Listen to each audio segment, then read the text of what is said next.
Blog Talk Radio.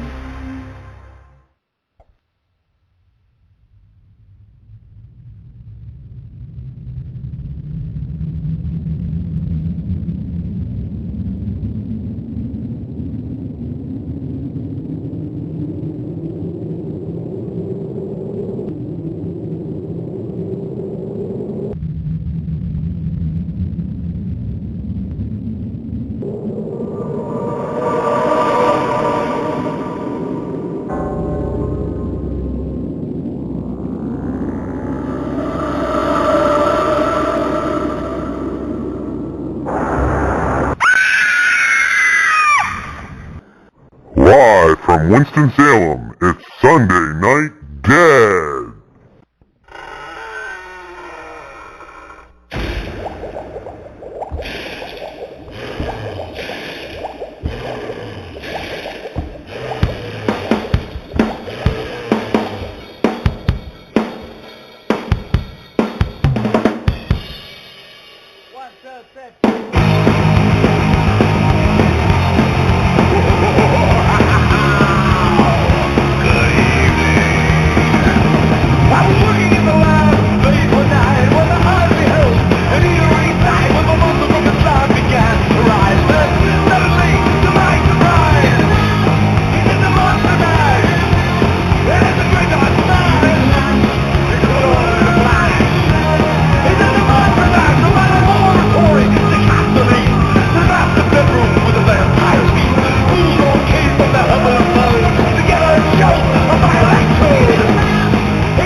Wow, those promos are getting weirder and weirder. I'm not sure exactly what that was, but welcome everyone to our Halloween edition of Sunday Night Dead. This is Matthew Slozer, back from a couple weeks off of traveling, and 1 week stuck out in the middle of West Virginia.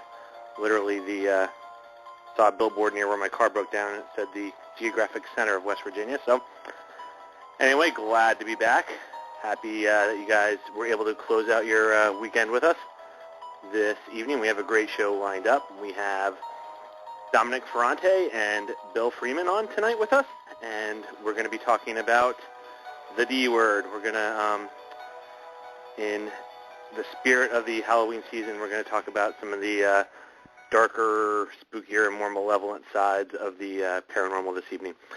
As well as I did happen to load up some of the weirder audio that I've had, at least the ones I could get access to over this weekend, get loaded in to share with you guys in the spirit of the season. And because of that as well, I wanted to let you guys know that we actually booked a little extra time tonight, so we may run a little bit past the 10 o'clock Eastern time.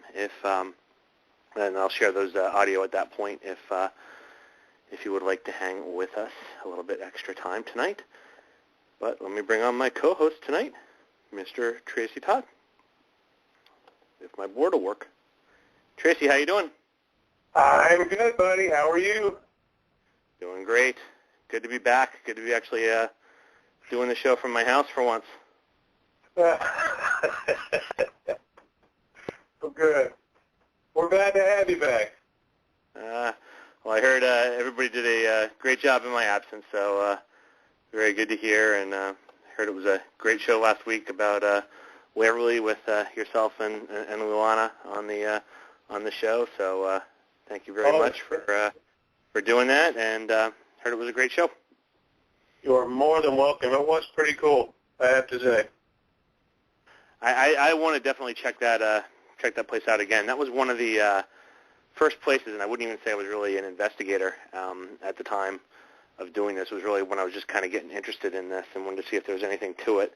And so my brother-in-law and I decided that we'd just go ahead and book a trip and drive on out there and kind of check the place out. So all it was really me and a recorder and not much of a technique at that time, and still caught some pretty cool stuff. So I'd love to go back out there with knowing what I know now and see what we get. But any good activities this weekend? We're closing in on Halloween. Nah, we decided to stay home this weekend. Next weekend we got our haunted thing up there at the Bellamy Bridge. The town of Marianna is doing a ghost tour down because it's like a quarter mile from the road to the bridge through the woods. It's all creepy and everything. And then once they get down to the bridge, we're going to be sitting there with our equipment set up. We're not going to do an investigation, but we're going to sit there and explain what we have done there, what we've caught, so on and so forth. Oh, awesome. Well, we're going to be bringing our guests on in a second here. I did want to say that the scariest thing that I've seen this weekend so far, we did kind of our horror movie little fest here over the weekend with the kids. They're old enough now, and I know I've said on the show before that once I started investigating, I really stopped watching horror movies because I didn't need my imagination give me any fuel when I'm in the middle of an abandoned hospital. But I do waive that for the Halloween season. But I have to say the scariest thing I've seen the last 2 weekends actually has been my Eagles offense in the NFL. So, don't mean any offense. Tried to do a little drum roll there. But how did her robot thing go? The robot thing went really well. It was pretty neat. My daughter was at one of those robot. It's called the Robot Run. I don't know if that's a national name for them or not, but she spent the day yesterday. It was a natural disaster theme, so they were trying to get these robots to knock over buildings and crash airplanes and uproot trees and things. It was pretty interesting, but yeah, it went well. She really liked the experience, and they have another one in about a month, and so we'll see how it goes. They were kind of middle of the pack competition-wise, but you know, it's the experience and being out there to be able to do things that's really what we're going after. She built it herself? It's a team. It's a team of like 10. But she was she was consistently one of the ones that was there, kind of setting it, positioning it, and driving it. So I'm not sure exactly, you know, the different makeup of the team skills there for it or not. But yeah, it went pretty interesting. Sounds like she's going to be building your next piece of equipment. Could very well be. I could use her because anyone that knows me knows she didn't get any of those skills from me because I'm.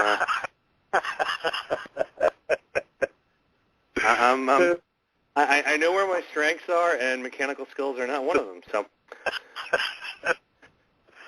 well, let's bring on our guest here. First of all, Tracy, you how do you know Bill Freeman? Well, I met Bill. Oh, go ahead. No, go ahead. I was just gonna say because actually you were the one who got in touch with him. So.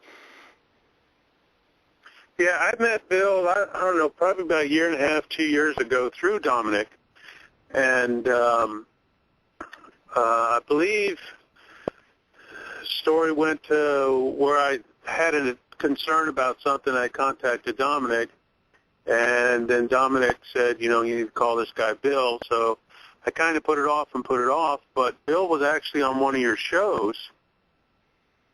I'm almost sure, Matt, it was either your show, it may have been George's. I think it was probably either George's or when I was co-hosting a year and a half or so ago. Yeah. So I listened to him then, and I'm like, I got to get a hold of this guy. So I did, and ever since then, he's been on my speed dial. Ah, awesome. And Dominic Ferrante has been one of when I finally started deciding that I was going to kind of branch out in the internet world and try to get in touch with other people that are doing this. He was one of the first groups and one of the first people that I got in touch with and started following and started linking up. So he's been a good friend of mine and a good friend of my my team. And so yeah, actually, me too. That's the same way. When we first started our team, we contacted Dom, and Dom's been a big help. Well, I'd say, the networking here is, that's why I'm always, more in favor of networking and working together as opposed to the drama and stuff you see out here, because you can meet some really, really good people. I mean, yourself, I got in touch with you through Rebecca Boyer, who I got in touch with through working at Trans-Allegheny. So, the more cooperative and the more you work together, you meet some really, really good people. So let's bring on our guests tonight. Ladies and gentlemen, Bill Freeman and Dominic Ferrante. Good evening. Good evening, gentlemen. Bill, Sensei, how are you, my friend? I'm doing wonderful, Dominic. Every day's an adventure. Yeah, Tracy, how are you, my friend? Bill, I am finer than a frog's hair. And you? All good, brother. All good. And Dom, how are you, buddy? I'm so glad to be able to talk to Matt and Tracy. It's great to be on. Thank you for having me, and it's always good to talk to Bill. Yeah, same here, brother. Well, I wonder, a lot of times we get in these conversations and the D word, meaning, demons or inhumans come up through the course of the conversation, but we have rarely done one on, and I'm not going to say strictly demons here, but just we've rarely focused on the kind of darker, more troublesome side of this field and, kind of the investigations and things we run into that, while possibly rare, and, we have the two of you on here because you have encountered and worked more in this area than a lot of the listeners, and certainly myself here on this. Wanted to kind of do a deeper discussion on this part of the field. But before we really get rolling here, for the benefit of our audience, Dominic, let's start with you. Why don't you give our audience a little bit of background about yourself and how you got started in this field? Well, I lived in a house that had activity back when I lived in Michigan about 30 plus years ago now, and it always sparked my interest. My dad was a big influence. He liked things like UFOs. He was very into aliens, and the possibility of other life forms out there, and a very spiritual guy. So he got me into wondering about it. And then, my wife and son and I decided that, this would be something. I had joined another group, and I kind of see eye to eye with the leader of the group. So I said, I didn't like the way some of the things were, the way that were being investigated. So I thought I'd start our own group and try to do things differently. And it was a big learning process, and we've actually morphed into something even deeper and such. And a lot of the credit I give to Bill, because Bill has been a big influence and invaluable asset and friend to have in having to deal with negative types of things. There's nobody better to go to, and when you need help like that.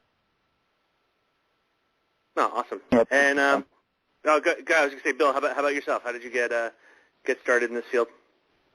Well, first let me say to you, I agree with you about the most horrific things I've seen lately is the Philadelphia Eagles.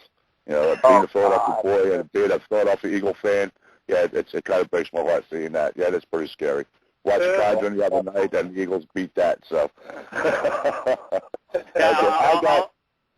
I'll just look out here, Bill, for any of the listeners out here. Even though I'm out of Winston-Salem right now, I'm originally a Lehigh Valley guy. So 3 out of the 4 of us tonight are originally from the eastern or kind of southeastern part of Pennsylvania. So, hence the frequent references to how poor the Eagles had looked recently. But go ahead, sir. I'm sorry.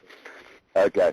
I got my start when I was 14 years old. You know, back in the days, we used to, being mischievous as we were, used to run around. And State Hospital up here, Byberry, it used to have miles and miles of tunnels.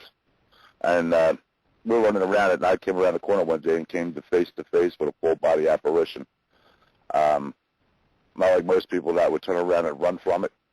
I chased it. And I've been hooked ever since. It used to start out with a black and white Polaroid camera and a tape recorder, and got into that and really got involved into it. Started studying shamanism. I've been through pretty much every method, I guess you could turn around and go for it. You know, I'm also pagan, so that plays a big role into it. So I started when I was 14 and never stopped. Learned and still learning. Oh, interesting. Now I got to say, I'm jealous because one of my favorite locations or things to investigate are hospitals or asylums, and I've seen lots of video and lots of pictures on the inside of Byberry, but it was long gone before I started, or was in the process at least of getting torn down when I started really researching this stuff. So that definitely would have been a place I would have loved to have gone into, as long as I didn't run into any of the other unsavory characters that at least the urban legends of, everything from guys running around with chainsaws to all kinds of stuff in that massive complex. But certainly a place that I would have loved to have checked out. What else? Any other experiences or anything else about you can share about your time checking that place out? Well, like I said, I was 14. Yeah, Byberry, when the times we were running around there, the hospital's still active. Yeah, if we would have gotten... Oh, okay. I didn't realize you were in the hospital when it was active. Okay. Oh, yeah. You know, like I said, being mischievous kids like the way we were, they had... obviously the grounds were huge. They were super huge. And there was miles and miles and miles of tunnels that ran through the cornfields, ran through the hospital wings, ran through everything down there. We used to go down through a manhole and go and run around through them. It was always active. It was always active. Did try to get in there and to investigate. Obviously, I didn't do it through legal matters. It got me in trouble a couple of times. But we could never get permission to go in to do an investigation. But yeah, it was pretty active. They're building houses on the grounds where the main campus was at, and there's stories coming back now that people are having all kinds of incidents going on in the properties, and it's an over 55 community. So there's been some talk about maybe taking a team or two and going through some of the grounds and then investigating some of the houses in there. Because obviously when they tore everything down, the politicians for who they are and builders for what they are and things like that are real big into understanding what it means to cleanse an area before you start building onto it, or when you do build, clean it. nobody believes in that until crazy things start happening. Then they're like, well, what's this all about? What's happening here? So there's been some chitter chatter now amongst a few of the groups around this area that, we may be going in and doing something into that. I did get a phone call for it saying, you'd be able to come in and help out for this and try to help clean up some things. I'm always there to help out. Oh, so that's what we got going on there. If you would like to give a call and talk to our guest this night or have a question for our guest, the number is 646-929-2384. Or you can, if you're in our chat room tonight, you can go ahead and send a question in on the chat, and we will relay that as well. Dominic, I'll start with you on this one here. So in your investigating career, what would you say was the first time where you felt you were really dealing with something more on the negative side, whether, truly inhuman or just evil, for lack of a better word, intent in an area? What was the first time you had encountered that? It probably started about 2 to 3 years ago when we started investigating a girl named Amy's home, and Amy had been, I would say, oppressed.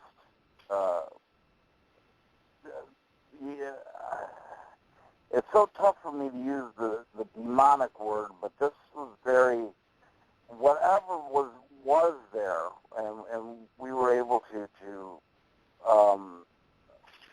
get it out with the help of another person, and that was probably the first real serious case of a negative nature. We've had some mischievous and things like that, but nothing ever to the level of this where, people were getting physically injured. I mean, I ended up with a concussion from getting my head slammed against the wall. I walked through a doorway and I felt like somebody just took a shot at my mouth with a fist. It split my lip, bleeding everywhere, and nothing around. Things were being thrown. It was quite interesting and at the time unnerving. I wouldn't say scary. I've in all the things that we've done, I've been startled and surprised and shocked many times. But you've got to kind of try to keep an emotional check on and not show fear when you're dealing with things like this, and not to feel fear and be secure enough into thinking you know enough to keep yourself protected and everything like that. But Amy ended up turning out to be a member of our group now. She's a valuable member, and then Bill knows Amy and everything like that, and Amy's whole story. And that was the first one. It was really, really crazy. Now, had you had quite a bit of experience prior to running into this one, or did you have the misfortune of running into this one fairly early? I think you said it was just a couple years ago, so I guess as well. Yeah, we've been doing this for a little while before, a while before this.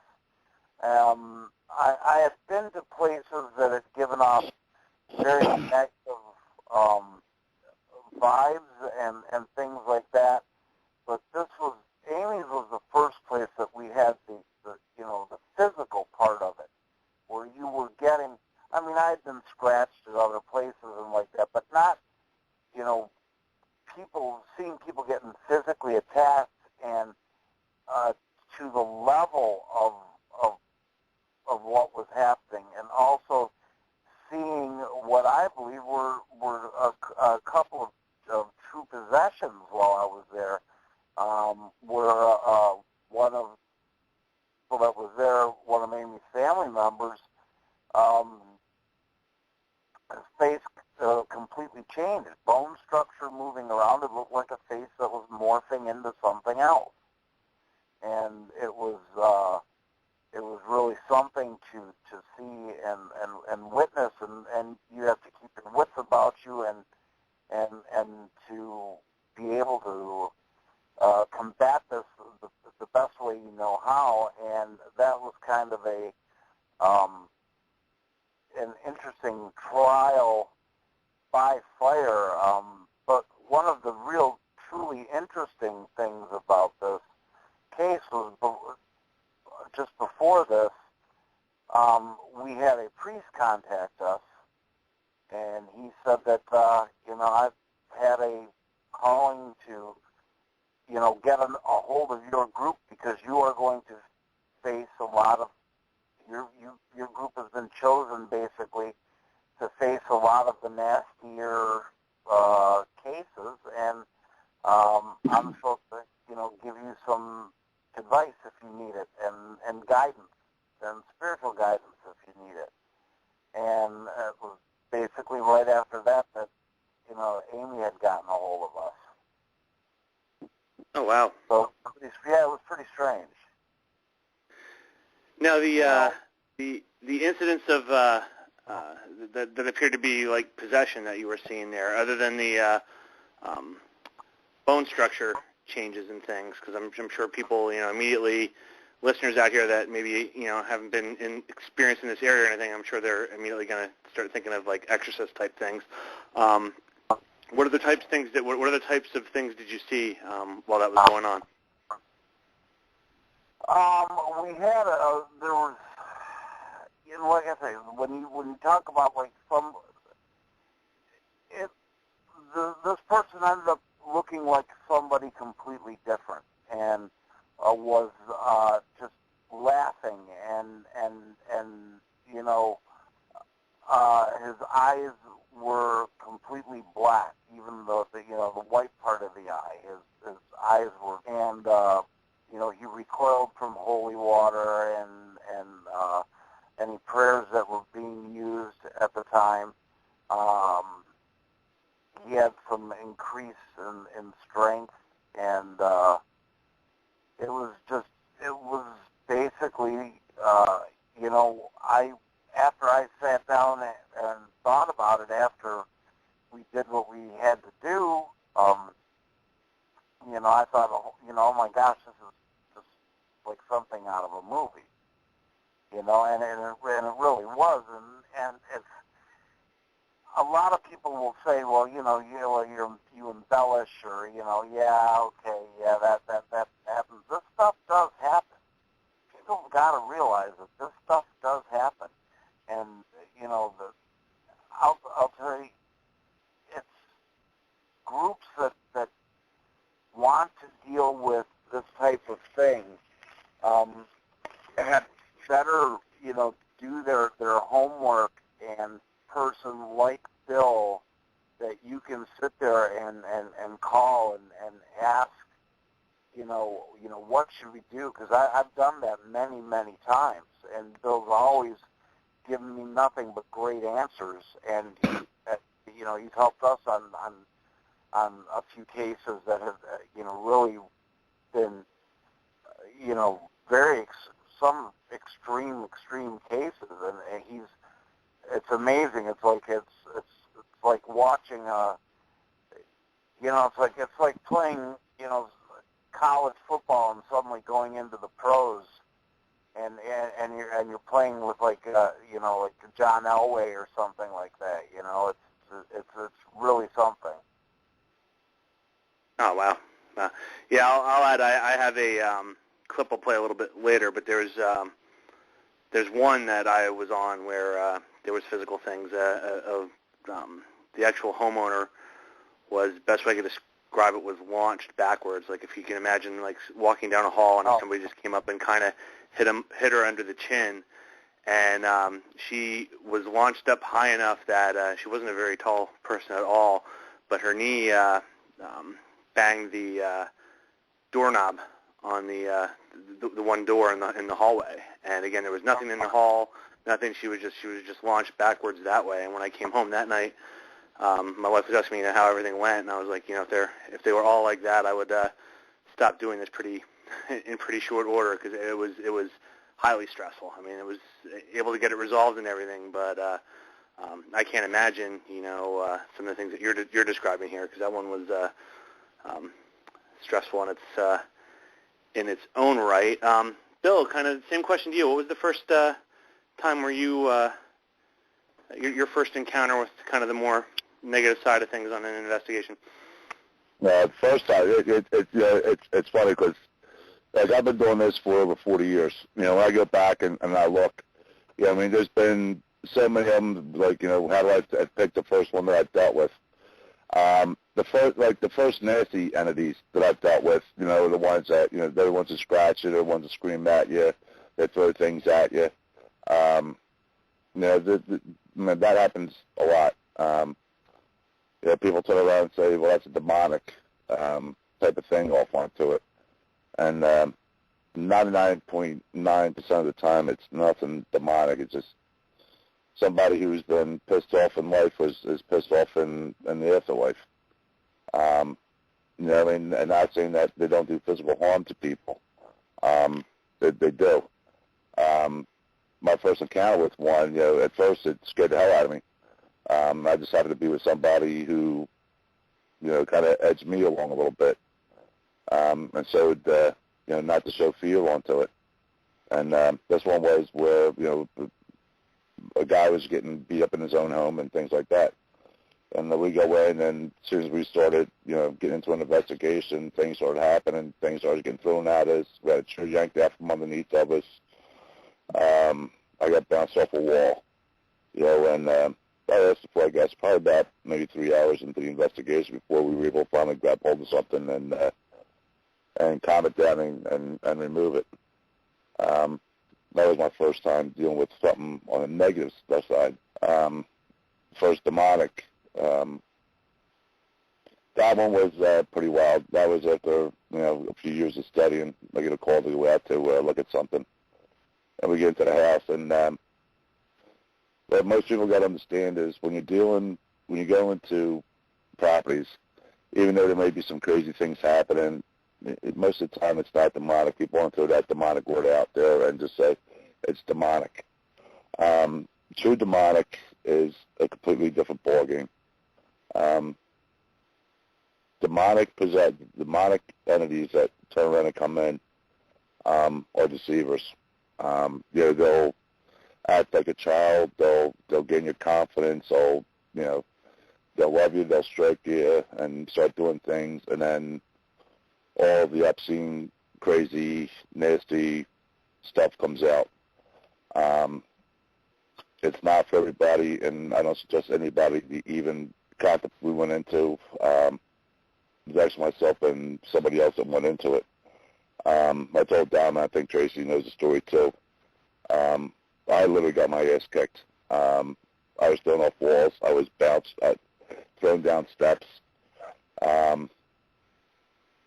All kinds of crazy things. And people say, well, why did you run? Why don't you get out of there? When you're doing this, you can't run from it. Two things you don't do. You can't run from it. You can't show fear to it. And you say, not show fear when something like that's happened to you. Well, if you do it that way and you do run away from it, what's going to happen to the people that are living in that house? What's going to happen? Who's going to get killed if you don't turn around and take care of it? Like I said, the first one was pretty nasty. It actually took a couple of days to rid it, and that was pretty bad. Where I did get ribs broken, and a few other things ended up happening. You can get hurt doing it. You without a doubt you get hurt. You get hurt doing it. That was one case. And like I said, like Dom said too, he had a couple of cases that we went out to that were pretty strange, pretty fun to handle. So that's how that one goes. Oh, now in addition to the physical things that could happen while you're there, Any problems with team members or anyone associated with that with health things afterwards? Yeah, I've heard some stories about, there was one that we had a guest on talking about this, basically this apartment complex where people were consistently getting sick and basically all eventually dying, but it was very, very weird circumstances and weird activity there. Sorry, go ahead, sir. That does happen. If I go out to something that I know that's really, really going to be bad, I'm very choosy about who I take with me. Because sometimes there's been times, well, Dominic could probably tell you, and Tracy could tell you too, when you get into something like that, it beats the hell out of you. Sometimes it takes me a month to recuperate from it. So you just get physically and emotionally drained. Can you get sick from it? Yes, you can. It's a poison. It's just like any other poison, any other toxin. It can kill you. It can make you very, very, very sick. The things that go on, that people, coming up with these strange diseases, coming up with, somebody who's completely healthy, comes up with this crazy cancer. Sulfur is something else that turns around that'll poison you. Can it make you physically sick? Yes, it can make you physically sick. You sit around and you hear stories of doctors saying, I don't know what the hell's going on with this person. I don't know why they're so sick. You know what I mean? And it does happen. And you got to be real clear about what you're looking at and what you're saying. You take somebody who is violently sick. There's things that I could do to help those folks, to help that a lot of people can't do. And that comes under the shaman studies, where you're using different herbs and things like that. You're saying different prayers and just chanting over them to remove that negative out of them. And most of the time, that's what it is. It's a negative that's latched onto them that's making them sick. So that does happen. Awesome. Tracy, got a question for our guests? Yeah, well, just listening to what you said there, Bill, about the doing the cleansings and stuff. So do you feel that demons and dark forces can be removed? I don't know, with things like Reiki, prayer, salt, sorcery, energy healing, positive thinking? Tracy, you and me have talked about that before. There's things that you could turn around and do, to make things very, very uncomfortable. Very, very uncomfortable for a dark entity to be in there. And same thing with demonic. There is, obviously, me being pagan, there are different herbs, there are different incenses that I use to turn around and do it. We talk about holy water.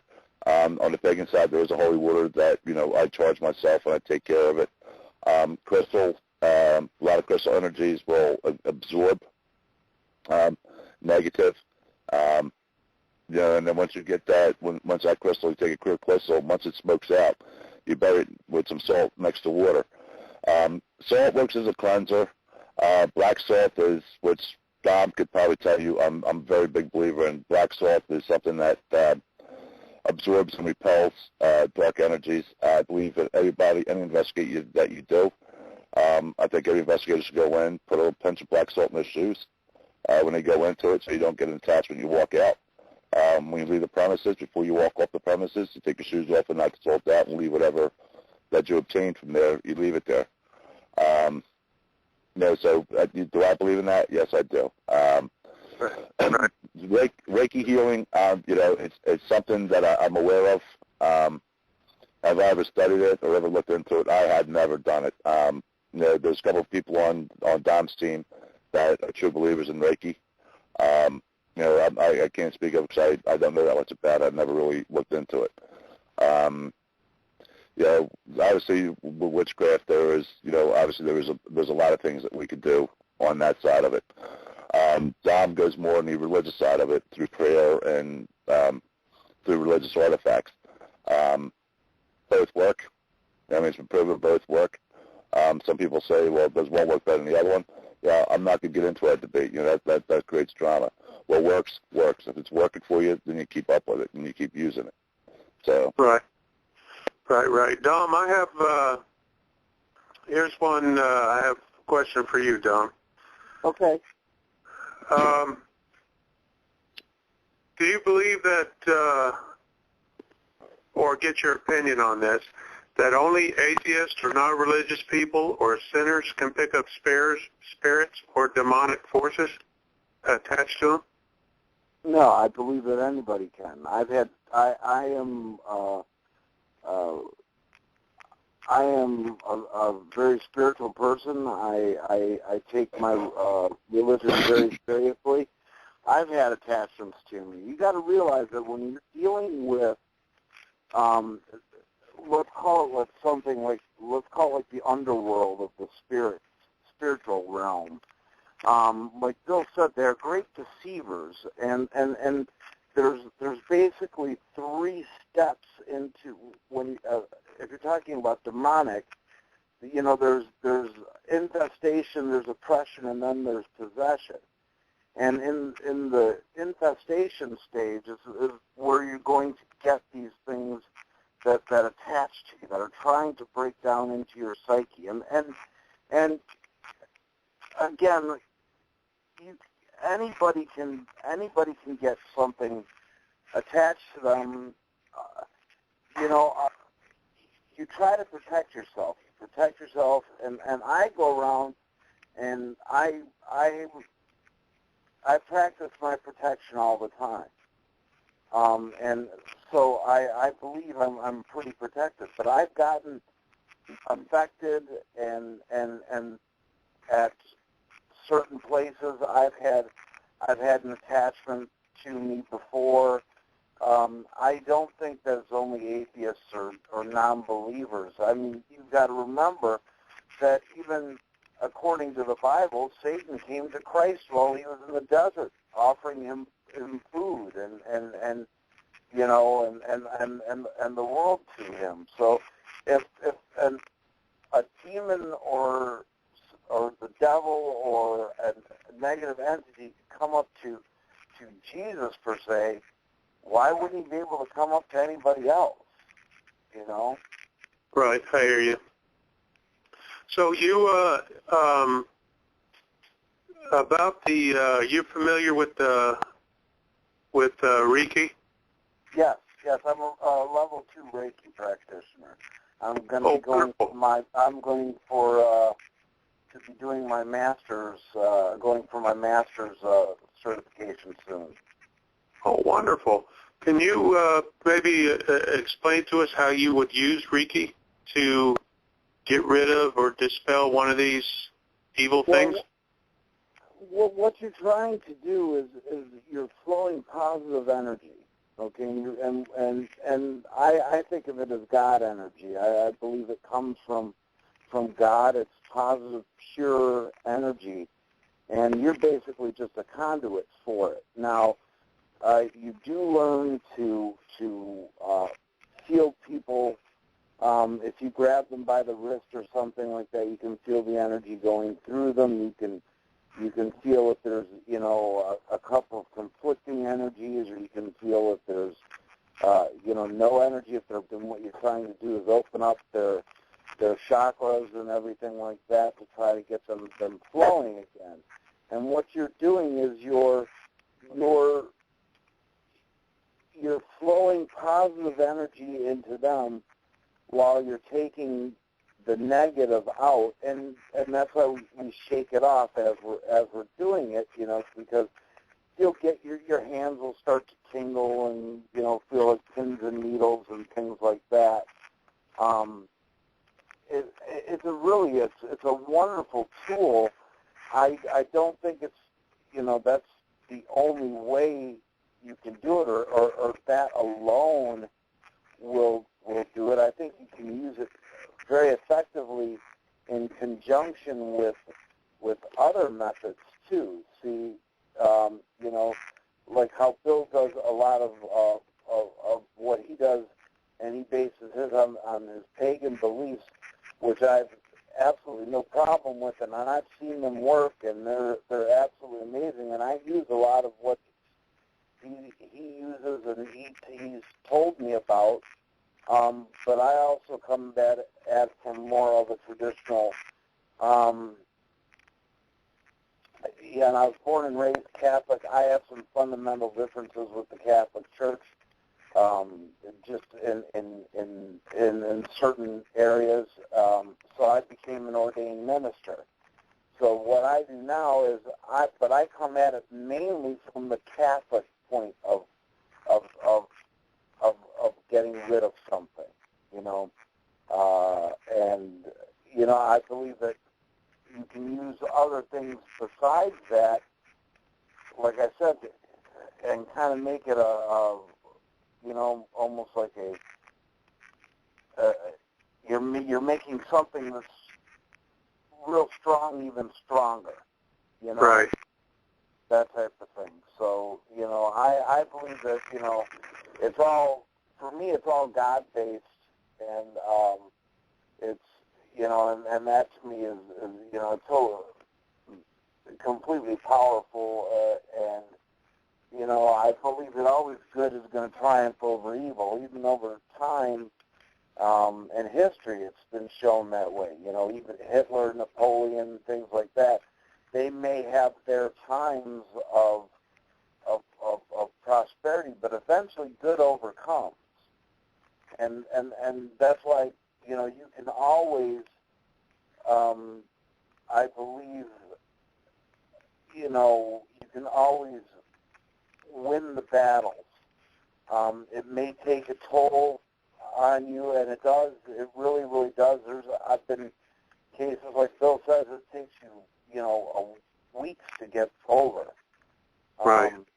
And Bill knows, much better than I, because he's faced this type of stuff a lot, longer than I have. He's Right. a lot more knowledgeable on and I'm trying to catch up, but I never will. That's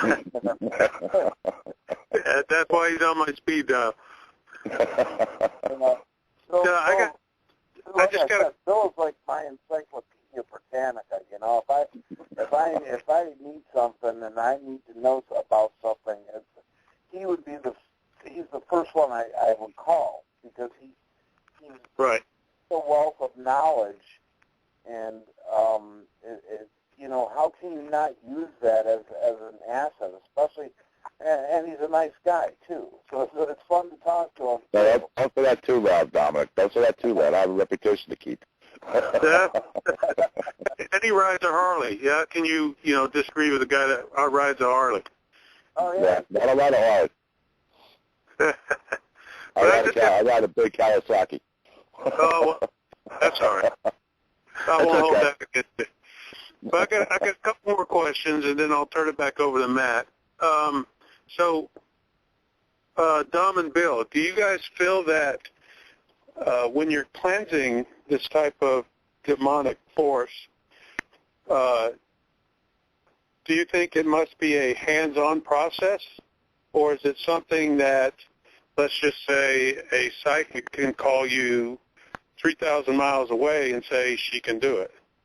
I don't believe that at all. That's been something that's been brought up before and before and before.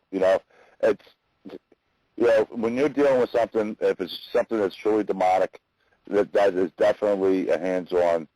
That's something you got to deal with it pretty much, as you can turn around and say, a face-to-face type of battle. I mean, and we use the word cleansing onto that. It's really not a cleansing; it's a removal. Right. You cleanse a house, but you remove the nasty. I have nothing against psychics. I have nothing against anybody who's into this. What works for you works for you. The many years that I've been into this, I've seen people try to do things in completely different ways. I've seen people try to do it long distance, and when they try to do it long distance, it creates more of a problem, because now when you're trying to do something, you're given a gateway and you're given a line to go from one place to another. Now you got two places that are affected by it. I am definitely not a believer in saying I have somebody in California who turns around and says, I'm a psychic exorcist. I'm going to help you. I'm going to do this. No, you're not going to do it for me. I've seen too much damage that happened. I've seen something that if I'm dealing with it on a one-to-one basis, that I'm going to take care of it. And I'm not going to say that all cases you get to take care of it, because there's some cases that you got to fight and fight and fight, and it's something that even myself may have to make a phone call and say, look, I need help with this, and get somebody else to come in and turn around and help me with it. Long distance cleaning, no way. And like I said a couple seconds ago, it's not a matter of cleansing; it's a matter of removal. It's a matter of turning around and getting this thing out and encasing it somewhere. And that's a real big factor when you turn around and look at it. You hear people turn around and say, I got rid of it. Well, what do you mean you got rid of it? How did you get rid of it? And what did you do to get rid of it? I said, did you just blow it apart and send it back out, to go affect somebody else? Or did you lock it into something? Did you put it in a vessel that you turn around and keep it there? Would you tell me what you did? You know what I mean? So it's definitely, with me and all my experiences, it's definitely a hands-on experience. You have to do it hands-on. Right. Well, I agree with Bill completely. I believe that in preparation for going to wherever you're going, to the house or to the place that you need to go to, or the person that you need to go to, I'm a big believer that remote prayer can help jumpstart things, but to truly try to get rid of something or rid the person of what's afflicting them or whatever is afflicting them, you have to do it hands-on. It's not something that you can sit there and I'll challenge anyone that says they're a remote exorcist, and just to, because I don't know, I don't think that you can do that without coming face to face with the enemy. You have to be able to engage the enemy and engage the enemy on a more intimate basis to then, being on the phone saying, oh, I clear you of all negative spirits, I clear you of all evil spirits. I mean, yeah, what's that going to do? You've got to get down kind of in the trenches and fight them. You really do. It's a battle. It really is. It's not something that is for do, and it's not something for every person to do. Our group, there's only like 3 or 4 out of our group that we would allow to go on these types of cases. Because not that I don't have confidence in my group, but there's people that are just, not as, spiritually strong, I think, is a good way to put it. And I think it would affect them differently. I think they would have a little bit more problem with what's going on. And it's not that I disrespect them, because they're great investigators. They're great at helping, clear, just run-of-the-mill types of things, and spaces. But when you're talking about getting a very serious case, you've got to be able to be sure that you're bringing people with you that are going to not be affected, or if they are affected, that will be strong enough to know they have to leave the house at a certain time. To walk out and say, I need a break or something like that. Yeah. So it's a fight. It really is, and that's why, I try to tell groups when I talk to them, or I tell people that have called us that said, yeah, we had a group over, and they said, oh yeah, you definitely got something here, and it's you're haunted or whatever, and see you later. And they don't offer any help. And that's one thing that I think is tough. If you're going to do this type of thing, you can't stir something up and then just leave it to deal with, the person or the residents of the home to deal with it. You've got to have a plan to help these people, because otherwise you're just, it's terrible. You're stirring something up and then leaving them the mess to clean up. Right. Well, my last question, and I'll turn it over back to Matt, is, when we sit there and we have these discussions about evil, demonic things, one of the things that always comes up, I could be sitting there discussing our team, with a group of people, and the question always comes up about the Ouija board. So what I would like to do is get both of you guys, get your thoughts on it, and, do you believe that it's an actual tool that brings in demons? Yes. If you want the short answer, I've actually seen it be the cause of things. Now, it's not necessarily, and people say if you can use it, if you know how to use it and you're using it correctly, it can be a good tool. Me, personally, I don't believe that. I don't think they should be sold. I think that it does open up, a channel or a portal or a passageway, whatever word you want to use, and you don't know what's coming through there. You could think you're talking to your Uncle Fred, and, if an evil entity, evil non-human entity, or demon, something like that, is going to know more about your Uncle Fred than your Uncle Fred knew about Uncle Fred. Okay? And that's where you get the problems with these things. Is you get these demonic spirits, these negative spirits are liars. They're going to tell you there's something they're not to gain your trust. And then by that time, it's too late.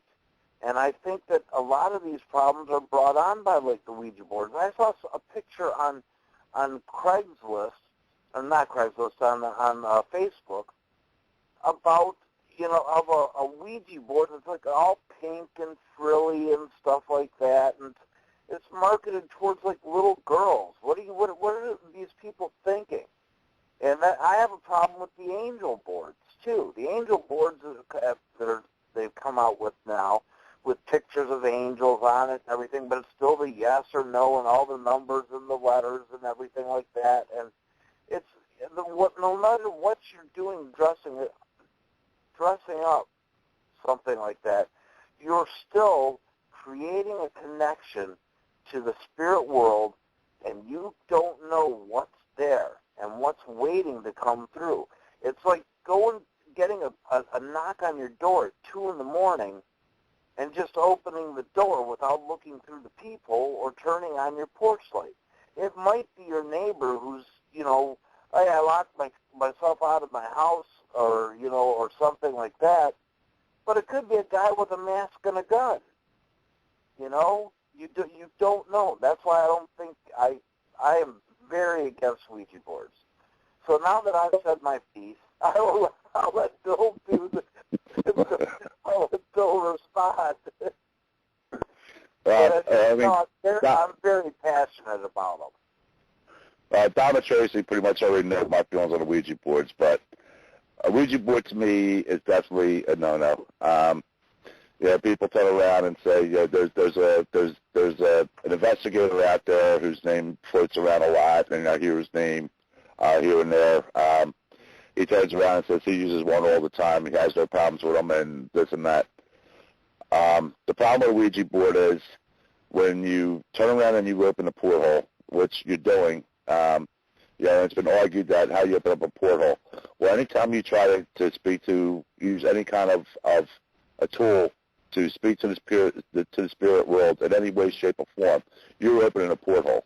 There's no ifs, ands, or buts about it. You're opening a porthole.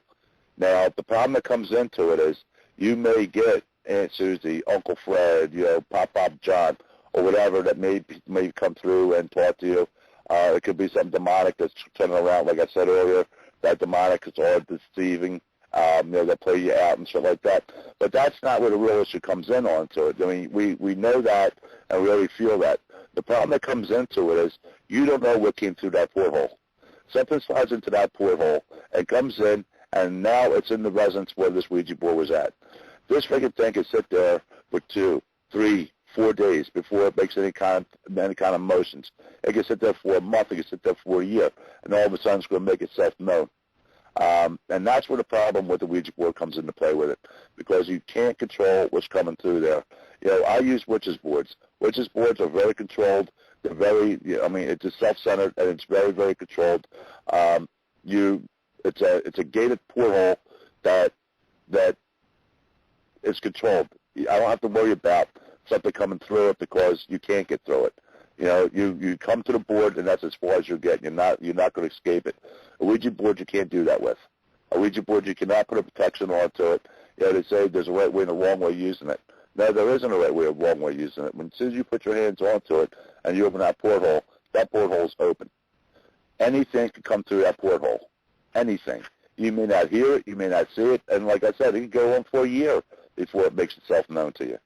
And now you got a problem that you got definitely a no-no. With that, I'll argue that with anybody, that a Ouija board is a no-no.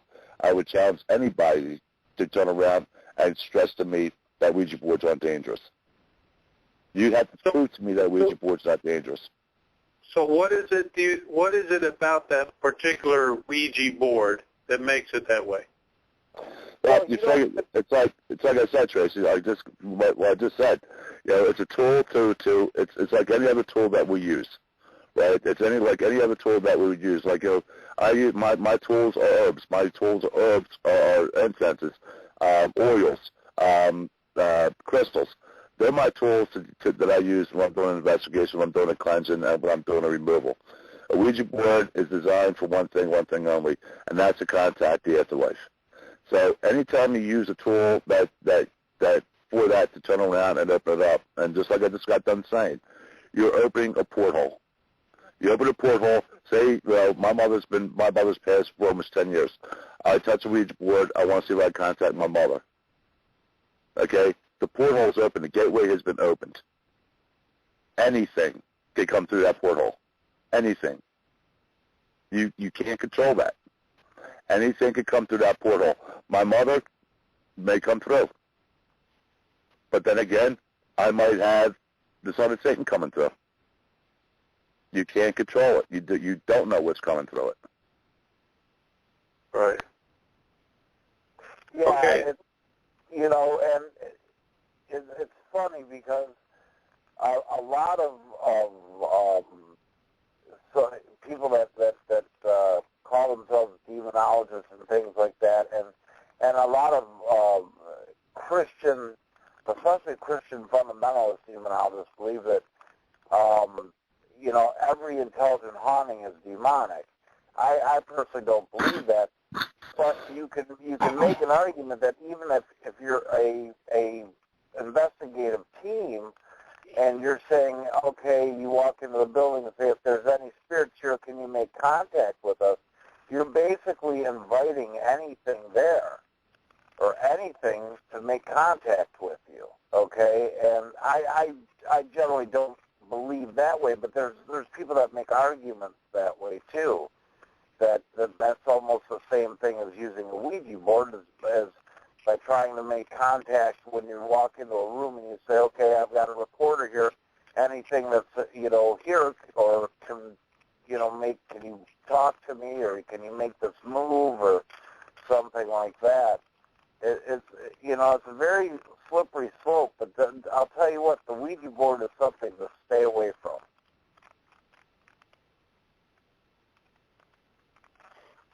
I want to interject with that. I'm going to interject in that just a second on that. When I hear that, when we walk into a room, when we're doing an investigation, and we are saying that I'm here, I'm doing this. It's not a fact. You're not opening a porthole onto it. You're inviting whatever energy's there to come out and to show itself. You're inviting it to come out to make itself appear. And again, it comes into play where, obviously, I'm a firm believer that before you go into any investigation, that make sure you have yourself protected. Whether you bless yourself with holy water, you put black salt in your shoes, you cleanse yourself with sage or cedar, and vice versa when you're leaving the property. But 9% of the time, when you walk into a property, if there's a gateway or a porthole already open and there's something already there, it's already there. When you turn around and you're asking to communicate with it, you're not opening a porthole. The porthole's already there. All you're trying to do is find out what the energy that's in there, how to come out and see you. You're inviting it to come out to speak to you. You're not inviting it to take over a property. You're not letting it slip through something. It's already there. You're just bringing that energy forward to you. Mm-hmm.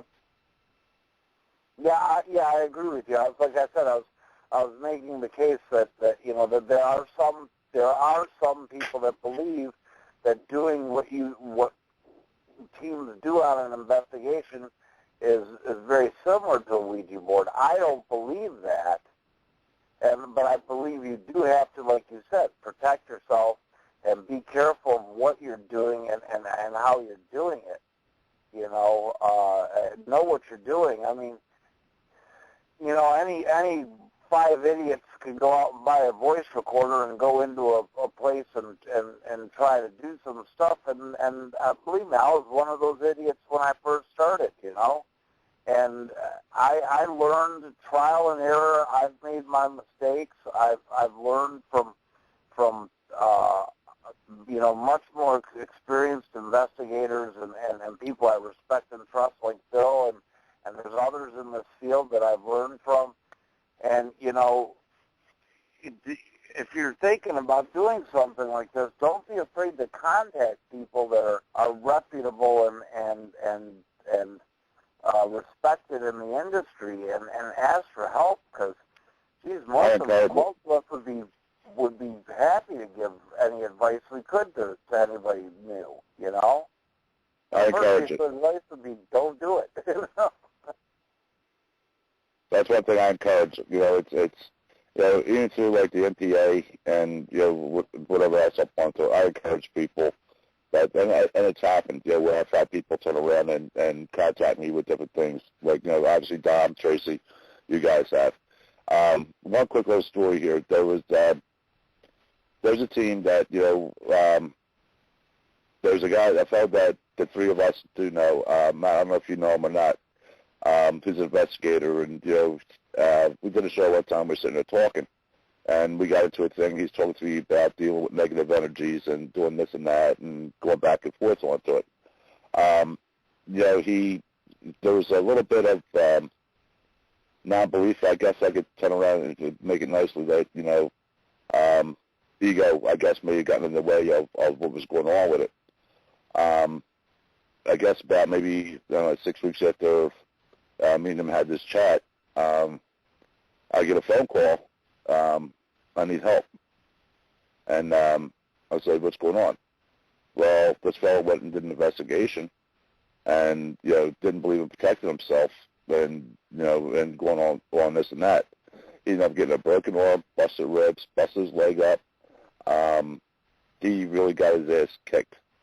And it scared the bejesus out of him. And I don't think he's involved in it with it anymore.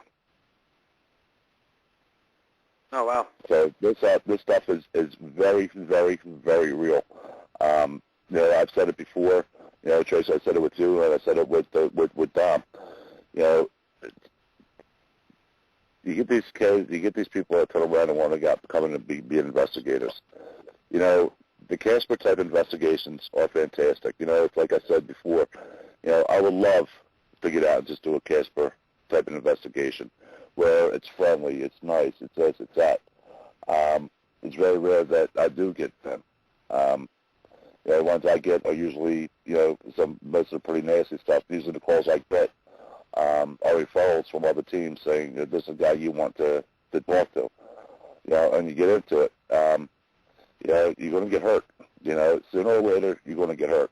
You could be doing this for 5 years, you could be doing this for 10 years. That 11th year, you're going to go out. I'm telling you, you're going to get hurt. And that's where it comes into play. before you get into it, know what you're doing. Know how to protect yourself. When something does go wrong, if you don't know what you're doing and don't know how to correct it, do not run away from it. Call somebody that can help you. Don't make the problem worse for the client that you're dealing with. Don't make it worse for them. Make a phone call. My phone's on 24 hours a day. I have no problem with anybody calling me up and asking me for advice or helping. If I have to go out to help, I'd be more than willing to go out and help. Just be careful what you're doing. Sooner or later, you're going to get hurt. There's one guy who says, I've been doing this for X amount of years. I've used a Ouija board. I've done this and that. Never had nothing happen. Something, I have a hard time believing you. You know what I mean? I'm going to call you out on it. I have a hard time believing you. I've been into this, like I said, for over 40 years. I've got my ass kicked. I can't tell you how many times. I got busted up. I don't know how many times. Dominic, you've gotten busted up. It's something that, that it's real. It's very, very, very real. And when you turn around and you're getting yourself slammed up against the wall, or you're getting yourself thrown down a flight of steps, or you're getting something that's thrown at you, and you look, nothing there. How are you going to deal with it? Mm-hmm. How are you going to deal with that? One thing I will add to what Bill said is you've got to realize that when you go into these houses and you're doing something, there are always consequences, and you better know how to deal with the consequences of what your actions are, and of what you have, what the results of what you are doing in the house. You better know how to deal with it, because you cannot leave these people, messed up and even more scared and more in danger when you leave. That is the primary thing, is when you're doing something like this, Bill's putting his life on the line to help a person. To sit there and break a demonic oppression or possession or a negative entity from them, he's risking his ass every time he does that. The same as I'm doing when we do this. So we know, and, Bill's better than I, but we know that there's consequences to everything we deal with. So we have to know how to deal with the consequences on the fly to fix them. So if you don't know, if you haven't done a ton of research into this and have, and you say, well, you know what, I really want to be a demonologist. I saw that movie, The Conjuring, and it would be so cool to be Ed Warren and everything like that. Yeah, you know how, you go read the book, The Demonologist, about Ed and Lorraine Warren, and realize what they went through and how much they actually sat there and prepared.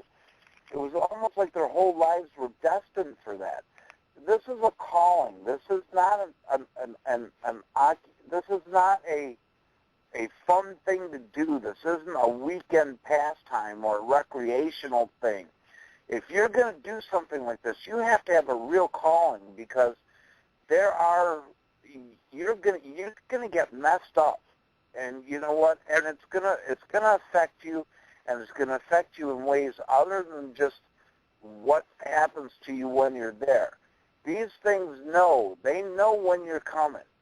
They know, when somebody contacts you, they hear it, they know it, and they know you're coming, and they'll start screwing with you even before you get there. So you got to be very careful. So I caution anybody that wants to even think about getting into this type of thing, where you're trying to do, and what I consider is God's work. You're trying to be an instrument of God to try to help these people be rid of these nasty things. You better be able, you better be pretty darn sure you're called to this, because you can't go into it with half a mind and half cocked and everything like that, because you're going to get yourself hurt and you're going to get somebody else hurt. I want to add a little bit more to that, too. we've talked about this many times that people think the TV shows that are on, like Paranormal Witness, Ghost Adventures, Ghost Hunters, and things like that. The only good thing that these shows have done is brought the paranormal world more into an acceptable light. When you watch these TV shows and you think that's what this is all about, you go in there and probably one of the worst guys that I've ever seen on TV, and the one I probably despise the most on TV is probably Zach. It's demonic. It's this, it's that, and you thump his chest and everything's demonic. And same thing like when we went to Bob Mackey's, the gateway to hell, demonic, and we know that's all garbage. Don't think that that's what this is. When you watch these shows, don't think that, I heard that knock, I heard that footstep, I heard this, I heard that. It's not about that, man. That's not what this not what this world is about. There's things that the things go bump in the night. Will scare the hell out of you. And you have to know how to deal with this. I never stop studying. I learn. There's people that I go to, like, Tracy comes to me, Donald comes to me, other places come to me.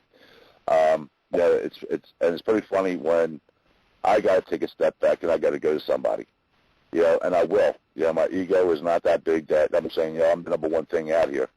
I'm not. And there's things that I still don't know. And there's things in this world that we'll never get to know it all. But you definitely don't think that you're going to be a weekend warrior and get into this. Because, like I said, you go 1 year, you go 5 years, you go 10 years where nothing really happens to you.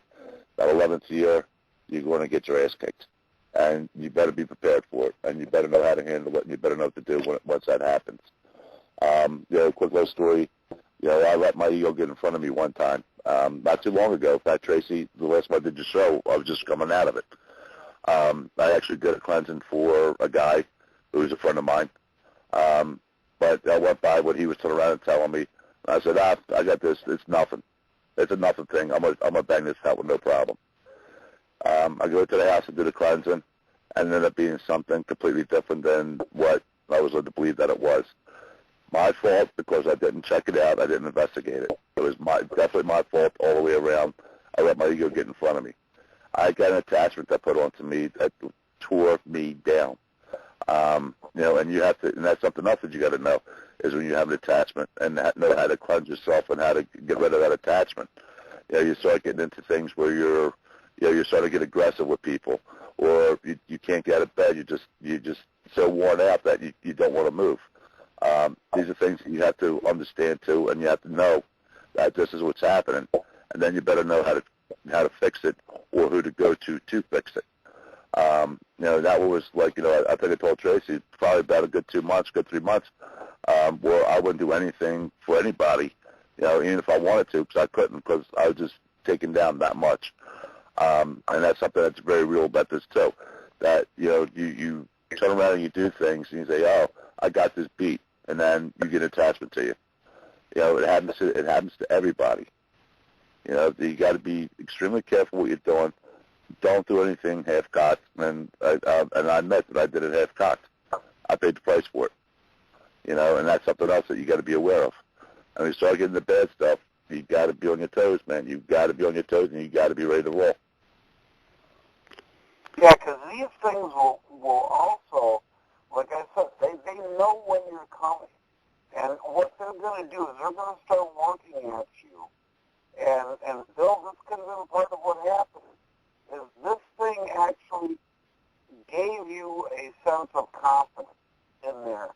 And, when you have that sense of confidence and you're going into someplace, it's good to be confident. But you know what? And it's good to also expect the unexpected, too. Because, no, that's true. That's true. And like I said, I went in half-cocked. You know what I mean? I'm Bill Freeman. I'm the best around. And it was, and like I said, my ego got in my way. You know what I mean? And I admit it. It happens to the best of us. But all that turned around and did was, now since I'm back together again, It will never happen again. You know, there was a lesson to be learned there. Brother, put yourself in check. Right. You know what I mean? And, you know, I put myself in check. It happens to the best of us. Right. Well, Dominic, I'm curious about what you said with the working on you ahead of time. I know I've shared this story. Some of the listeners have heard this before, but I don't think I've ever told you this. This always made me wonder, and unfortunately they canceled, so I have no idea about. We had gotten an email and had a investigation scheduled. I'm going to say it was like around May timeframe of last year, and almost to the day it was scheduled, started having dreams that fortunately I've never had before and certainly aren't right, like coming home and finding your like family all chopped up and, you know, just very graphic, very violent, awful dreams. Every night, ironically, until the family canceled the investigation, and then the dreams stopped. So I've always wondered in the back of my head if that was, you know, something sending things ahead of time. Now, we didn't back out of it, and I didn't, you know, I haven't heard anything about what happened after that or not, but it correlated exactly with when we had this investigation scheduled to come out and check out this person's house. Oh, I completely believe that was probably something that was working on you. A lot of times, and this is going to sound funny to people, is a lot of times after the first initial phone interview I do with somebody, I will say we're only going to communicate by text from now on, because I don't want anything overhearing our conversation. Okay, and trying to start to do that type of thing. I mean, I go back to the Warrens. You know, they've had, you know, they would say stuff about how they would have car problems, they would have this, they would have that, things that would try to doing what they were doing. I've had goofy things happen where it's, you know, it's like the day of, and it happens that I have to take care of, you know, and you know, it's trying to keep you from doing this type of work. You know, the enemy is strong, they're devious, and they're cunning. And unless you're willing to admit that and be willing to deal with that, it's a tough, you know, you shouldn't be doing this. And I honestly believe that, yeah, those dreams were definitely probably something that was trying to either frighten you off or put you in a mindset where you can't be 100% focused. It was definitely a weird experience. One thing, actually, this is kind of a two-part question for both of you here, but obviously you've both had a lot of experience with a lot of these types of cases. We've already talked about the Ouija board. I was just curious, for anyone out there listening that maybe isn't investigating, just kind of out there listening in, any common things that you've seen from these types of experiences where these infestations occur that the homeowners or the residents there have done action-wise that may attract this type of activity? I know we already talked about the Ouija boards. I wasn't sure if you've seen any other kind of common threads between what might attract this type of activity. Seances, people try to do seances, you know, a couple things like that, but most of the time, you know, on my personal thing onto it, not really. It's usually something that's went on that just, you know, it's not something that anybody actually did. It could be where the house was built at. It could have been something that was there a long time ago. There's portholes that are all over the place. You know, you never know where a porthole's going to be at. That turns around and slides them in. I mean, my personal feeling is I don't think there's anything that anybody's really ever done that's turned around and brought it upon themselves. It just happens. one thing that when you were talking about having those malevolent dreams and things like that, and like Dom was saying, they know that you're coming. This is something new for Tracy and Dom that I don't think I've ever disclosed with anybody, as we talked. From an initial contact, and if you know it's going to be something that's going to be on like a benevolent type of warning onto it, there is something you could do to stop that. I've never talked about it with you guys before about it. So here's going to be a lesson for the night for you. When you have a first contact, and like Don was saying that they know you're coming and things like that, there's things that you could do to protect yourself from turning around and doing that. And there's a thing that you could turn around and do so this malevolence or whatever it is, they have a feeling that you're coming, but they never know we're going to come. And that's a form of protection that you put on yourself. There's a couple of things that you can turn around and do, like if you burn, like a sage, you burn a sage and maybe some myrtle and some dragon's blood. You burn them together, and while you're doing it, cover yourself with the smoke onto it. Close your eyes and do, like, say you go into a full meditation, but visualize a brick wall being built around you. Visualize a brick wall being built around you, and just keep it going and going and going, and do it for a good 5 to 10 minutes. Feel that, by the time you open your eyes back up, that wall is the solidest wall that any, the nuclear bomb couldn't blow it down. That's going to protect you from having those type of dreams. That's going to protect you against whatever that entity is that you're coming to. It's going to protect you. You just took away the energy for them. You protected yourself, and now you took the energy away from them. You just cut them off from any kind of mental attachment of knowing that you're coming and what you turn around and doing. So you just turn around and you just put a protection up on yourself where they can't get into your psyche. They can't get into, just like you were saying about having these malevolent dreams and things like that. That will stop that. Where they can't play the head games with you that they're known for doing. So there's a new lesson for you, fellas. Well, thank you. Awesome. Thank you very much. Yeah, thanks. Now, and to kind of go along with Bill, it's like, common thread, no, but we've had a couple of cases where people have been actually cursed by somebody else, and that was primarily the problem, was first off finding out they were cursed, and then, doing the appropriate things to break the curse from them. Don, that's a whole different ballgame than dealing with like possessions and dealing with that.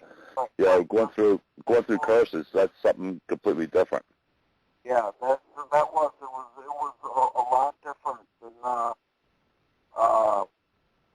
what I was normally we've done as a team, but things have turned out all right for this person, and I was glad we actually found in his attic a candle that was burned, and some writing and stuff like that. So there was obviously some sort of ritual performed up there by the person.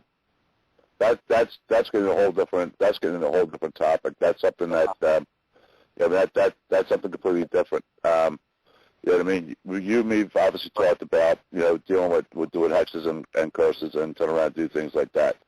That's something else that I deal with. And as we turn around talking about that, I got to call Cindy up and apologize to her. I've got all about her friend until you just said it, and I said, oh, shit, So I'll give Cindy a call about that. And, it's something I feel horrible now. But she did contact about it, and I dropped the ball on it. I'm glad you brought it up because now my mind's been refreshed on it. Well, but when you start getting into hexes and curses, that's something that's completely different. Yeah, that was I know the case that you're speaking of. This was not that case. This was something else. Give her a call. She'd probably like to hear from you. I know that, Okay. So, but yeah, there's a lot of different reasons that things happen. You don't know. We're dealing with stuff that is very ancient, very, That's since the beginning of time. Yeah, it's life involves, I call it the yin yang factor. Everything has to be in balance. You have to have the same amount of balance as positive as you do negative. But the balance has got to be set there.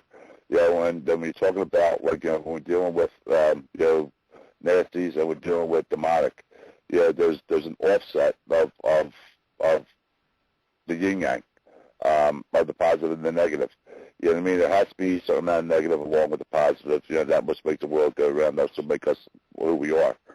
You have to put it back in the balance. And that's what we're here for. We put it back in the balance. So we're balancers. Yeah, that totally makes sense. The second part of that question is for some of the people that are out here that maybe are just starting, or like you mentioned, you could be 10 years before you run into something like this. Could be 5 years, could be 15. What would be, based on your experiences, some of the things that should be red flags? I know there's some of the obvious ones that we talk about with like the smells, and obviously if somebody's getting launched across a room, but maybe some more subtle things as well that people might not be aware of that would be kind of red flags that there may be more to this haunting than it might appear. Because as you mentioned earlier, they're deceptive. I always tell people, that little girl's voice you're picking up could be something 9 feet tall with horns and a tail, because it's amazing some of the things I've seen people do when they thought they were dealing with a little kid. So any thoughts or advice on that? That's like the number one thing. Anytime where you hear there's a kid involved into it, that's a red flag. That's a real big red flag. Because again, it's trust. Demonic and evil cannot really do anything unless you give it power. And the way you give it power is to put trust into it. So the first thing, anytime you hear there's a kid involved, that's a red flag. Sometimes, like the smell, smell does come into play onto it. They talk about sulfur. You will get a real slight hint of sulfur. Sometimes you get a pneumonia smell. They're kind of signs that you start thinking, there may be a little bit more to this than just a simple haunting. A growl. A growl could be, another thing that maybe you might not want to be doing that investigation unless you're willing to deal with something big. There's been talk about, black shadow and red eyes. You start seeing black shadows, especially the broad-rimmed man shadow person. That may be something you want to turn around and start thinking about. Where am I getting into before you really get into it and start stirring it up and then start giving energy to it. The other thing is when you're doing it, as soon as fear starts hitting you, step away from it. Because fear is another fuel that turns around and gives it to them. Fear is like putting gasoline in a car. You may want to step away from something like that, and that's feeding energy to it. So there are a couple of things on my side of it that put red flags up. Dominic, how about you? Those are great things. Trust your gut. If something doesn't seem right to you, trust your feelings. Also, things that are repetitive in groups of threes. That is something that can sometimes indicate the demonic because the groupings of three is a mockery of the Holy Trinity. You know, a lot of times the demonic or the evil entity will be trying to mock the Holy Trinity. Like when if I say, "Oh, can you knock for us?" and you go like 1, 2, and then you got to knock up 3 times back. You know, kind of keep an eye on that. You know, keep an eye on things that occur in threes. Scratches that occur in threes, or scratches that somebody gets scratched out. You look at their back and they got a scratch, and then 10 minutes later you look back and there's nothing there. Rapidly healing scratches, stuff like that. That's usually more along the lines of like a demonic attack or something like that. A lot of times you look and, we'll try to determine, somebody says, "Oh, take a look at these scratches on my back for me." I sent you a picture this morning. I took a picture of them, and I'm sending them to you, and you ask, when did this happen? 5, 6 days ago. Probably not the demonic type of thing. I mean, it's not completely out of the question, but demonic types of attacks, like the scratches and stuff, tend to heal very quickly. And it disappears, especially if you pour like holy water or something out. But Bill covered so many of the truth. Another thing, the smell of excrement too. I mean, that's a good sign that you're dealing with something. Or if you bring in a blessed or holy object into the house, if you have a blessed medal or something like that, and there should be a reaction if there's a demonic presence. It may be something gets moved or thrown or broken, or it may send the person may say, that you may have the oppression or whatever, may start to get agitated. Those are signs too. So you've got to keep those in mind. Interesting. Well, I've loaded these for later our extra time here, but I want to get your thoughts on this then, because speaking of the child, this is one that I'm actually still currently working on, and this just kind of raised a red flag with me, and I wanted to play this tonight and get people's thoughts. We had Luann Jolly on last year, and she was talking about how she runs some of her EVPs forwards and backwards and getting different messages. I will say at this location, I was doing a spirit box and using George's technique, use odd trigger words. And so in this case, I used the word pumpernickel and got the same voice saying, "Pumpernickel, where's the bread?" which is a little girl. But the thing that struck me odd in this, and hopefully these come through, I'm going to play these forwards and backwards. And what's weird about this is you'll obviously be able to hear other words on the forward, and you'll get to hear the weird, when it's going backwards. But the girl saying "mommy" is the same on both, and I just want to get your thoughts on this. So here's, I'm going to play them really quick. It's only like 6 seconds. Hopefully it comes through well. It's sometimes harder to hear on the phone, so we'll do try and error here. But this is "mommy" going forward.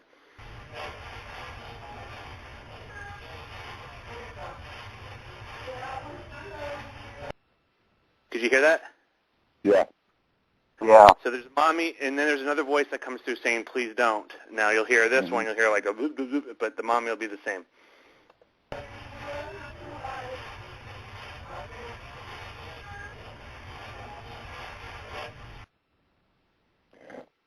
Yeah, I've never had that happen before. I just wanted to get your thought. And there's some other things that that I'm dealing with this one that just have me wondering. And so this was the first thing that kind of just was a red flag with me. I just wanted to kind of get your guys' thoughts on that.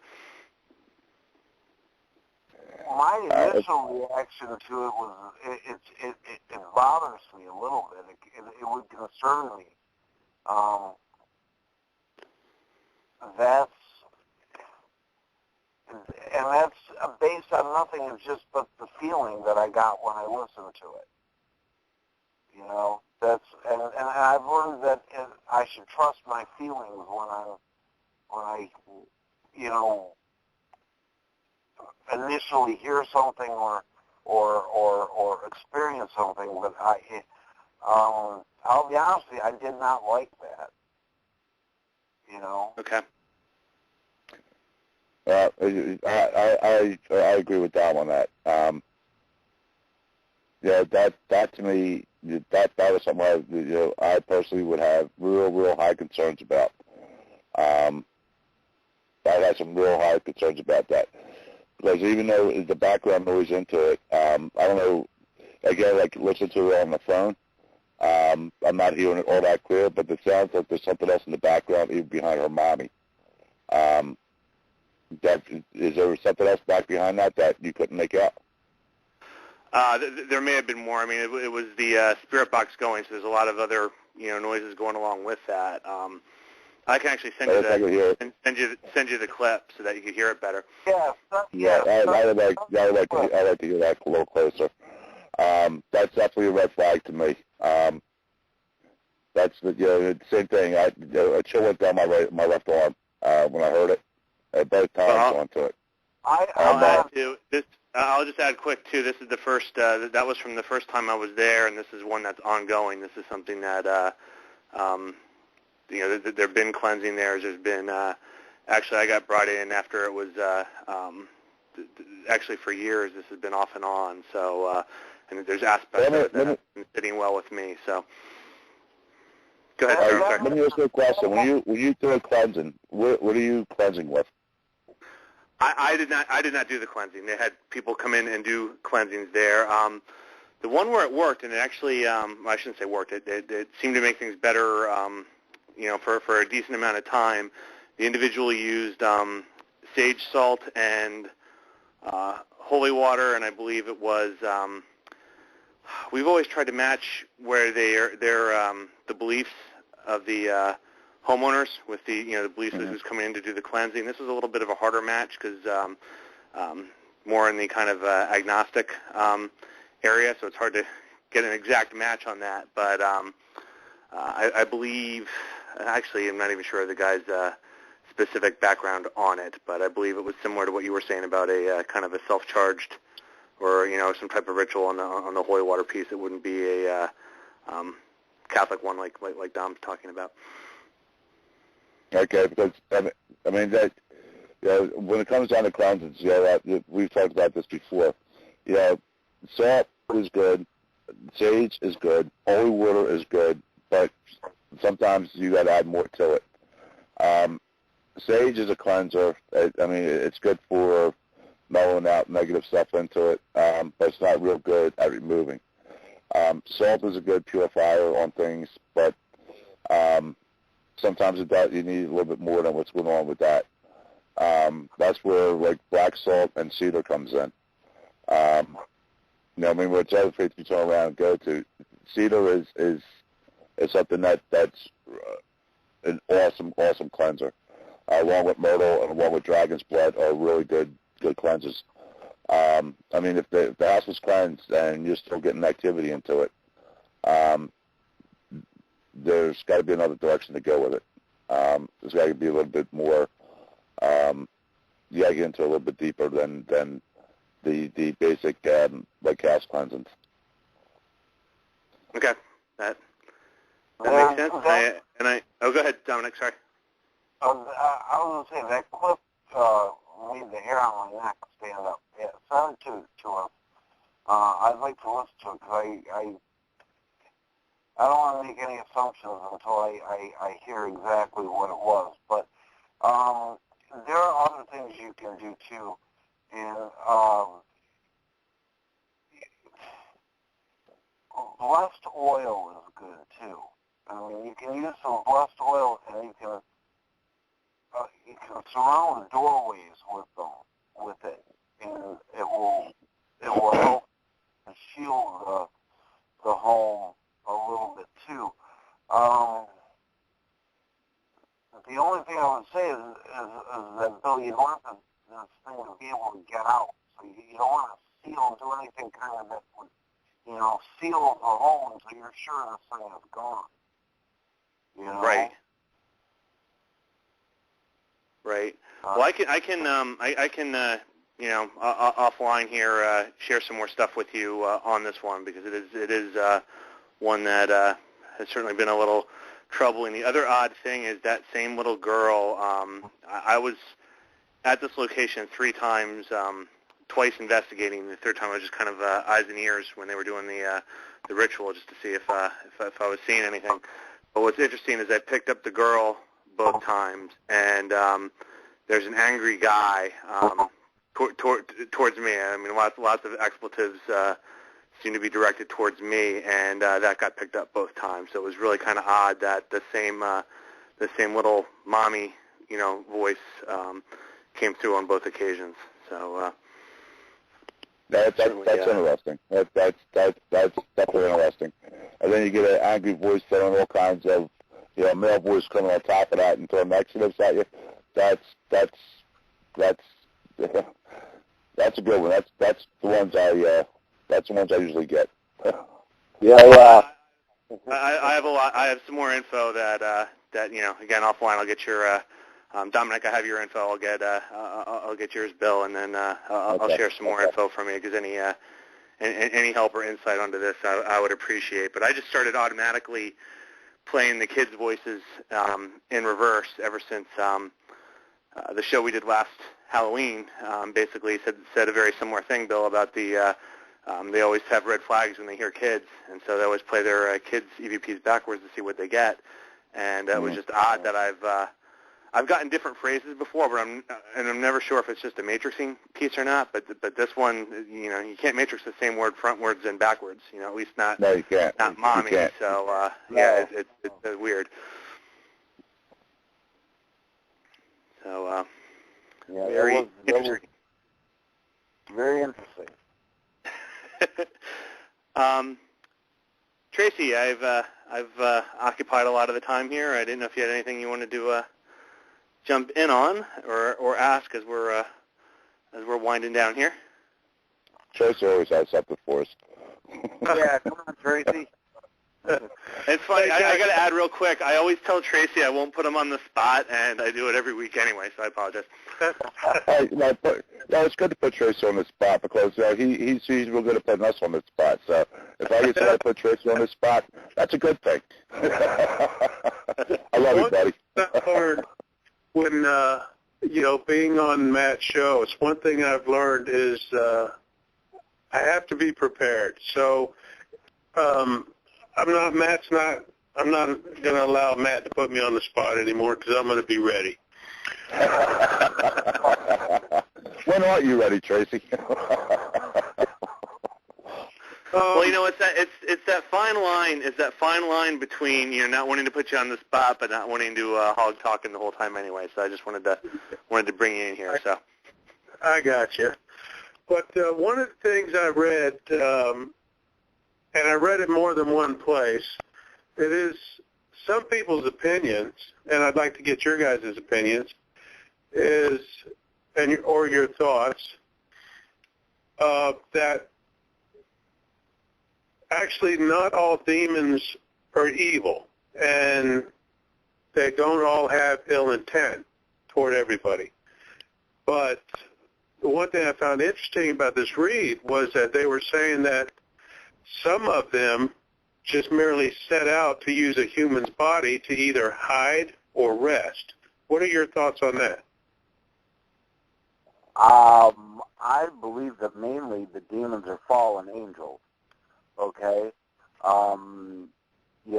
That when they were cast out of heaven, mainly demons were fallen angels. Now, there are also other, other forms of demons. I don't believe that there are good demons, just because the good and demon does not seem like it would match up into the thing, and if there should be some other name for this type of entity or something like that. If it's good, and if they're out to occupy a human body, then that's not good. I mean, that's not, you wouldn't want to share your body with some other entity or something like that. I don't know. What do you think, Bill? It just doesn't sound right to me. Well, yeah. When you turn around, you look at things in a whole scope, and you turn around and you hear things of that nature, where all demons are really demonic and things like that. They are. It may not be. You turn around, and you look at our mass universe. You just look at Earth. You turn around, you look at things. Even though it's demonic, and you hear that it just might be looking for something to possession, to hide, or to rest, or something like that. Again, it's a deceiver, and they all are deceivers. It may not be something that's attacking, say, something human form, but you turn around and you look at some mass wildfires. That there's no explanation how they got started. You turn around and you look at where crops have been destroyed, and there's no reason for it. You turn around and you look at animals that have died, and there's no apparent cause for it. There's more to it than just like we turn around and we hear about the human form of demonic possessions, demonic hauntings, and things of that nature. But there's other things that go on that people just push off as, well, it's unexplained. Well, it's unexplained because, again, it comes into, there's things in this universe that just aren't nice. They may not have enough strength to come after us, but they have the strength to go after an animal. They have the strength to go after agriculture, and do things. You turn around, you look at, like some of the mass diseases that end up in, like, poultry and things like that. You can have the cleanest place in the world, and next thing you know, the poultry's all diseased. It's no different in their world as it is in our world. But our world is that we know it, we can battle it. Their world, there's nothing there for them. So, it's mass catastrophe. And remember, demonic is all about disruption and catastrophe. So if you turn around and you say that a demonic may not be, it's not an evil demonic, well, can't say that. Just because it's not attacking us, what's it doing to the rest of to the rest of the world? What's it doing to the animals? What's it doing to the agriculture? There's more to it than just saying it's something that's attacking human beings. There's nothing written that says that a demonic cannot turn around and disrupt world, in other ways. So saying that it's not evil, it's not this, I don't buy it. There's too many other things that go by with it. And if you have that mindset that you have something demonic and it's not evil, then if it's not evil, then it's not demonic. I would agree. It sounds like sounds almost like nice deception PR to get people to think this thing isn't so bad. Yeah, like I said, like we said, it's all about deception. Right, and Nick and Bill was talking about the poultry. Do you think like the poultry's devil is Colonel Sanders or something like that? I don't know. Something goofy off the top of my head there. But no, I agree with Bill like that. There's things will attack. These things are just programmed to disrupt, and what they do is they find anything that's good and pure and everything. They find that distasteful. They find that horrible. They want to ruin that. That's what their mission is. Anything good, they want to ruin.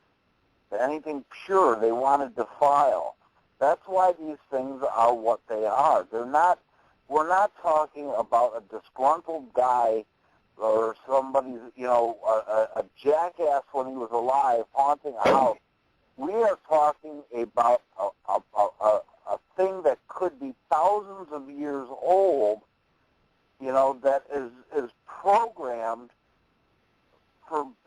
bring nothing but hate and destruction. And that's what you've got to be careful about and what you have to be prepared to deal with. You know? And you got to be, and some people are more prepared than others. I'm sure, I've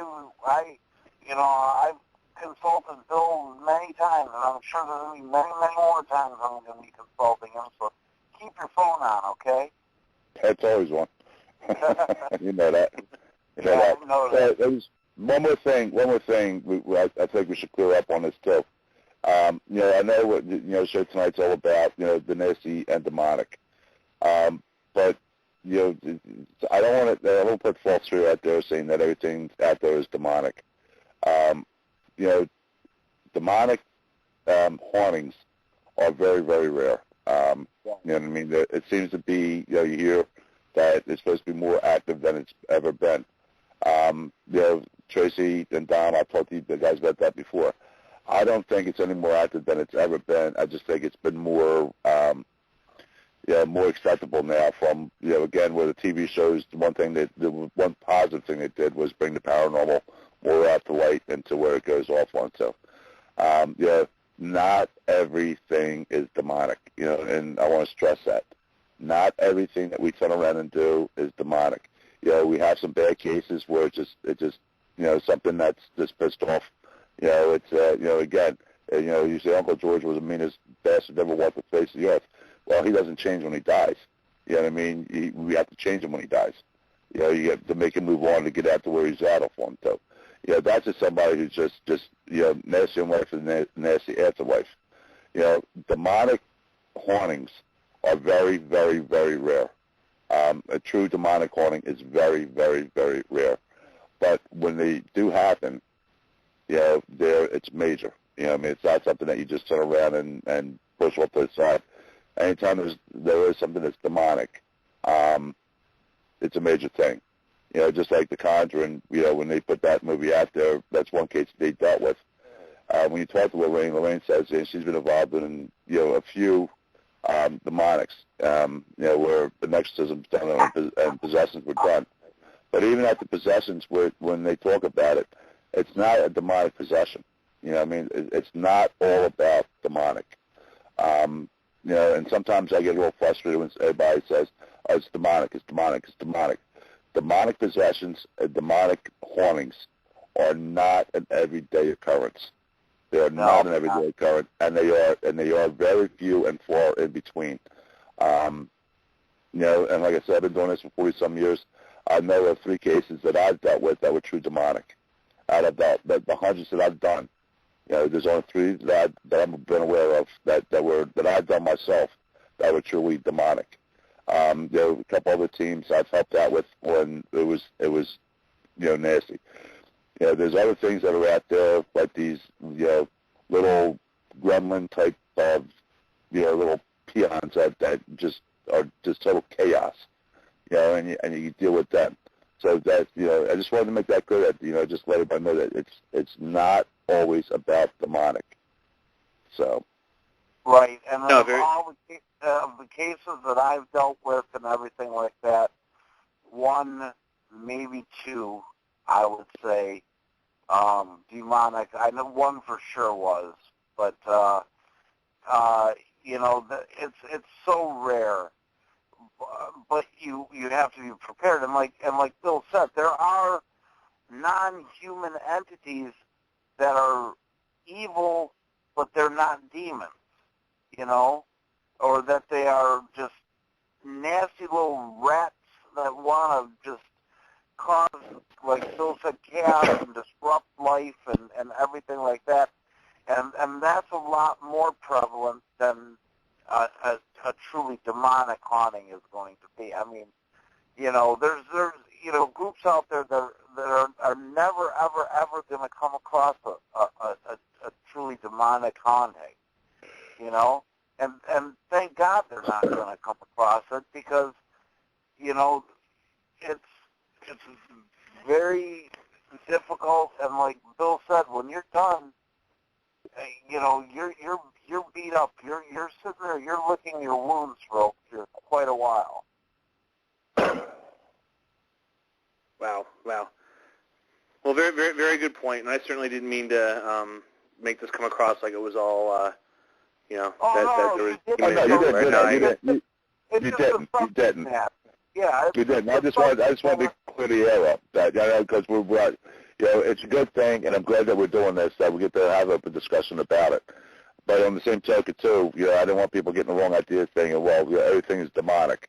Yeah, that's the only thing I was. You know, I didn't mean to mean anything other than you know, just, you know, we're talking about it tonight. You know, we've dealt with it tonight. You got two guys who have dealt with it tonight. You know, and we both have knowledge of what's going on to it. You know, and the thing that we wanted to do tonight is just educate some people about, you know, it is real. You know, it's not something that's, you know, written in fairy tales and storybooks. It's something that is very, very real. And you have to know it. You know, you got to be prepared for it.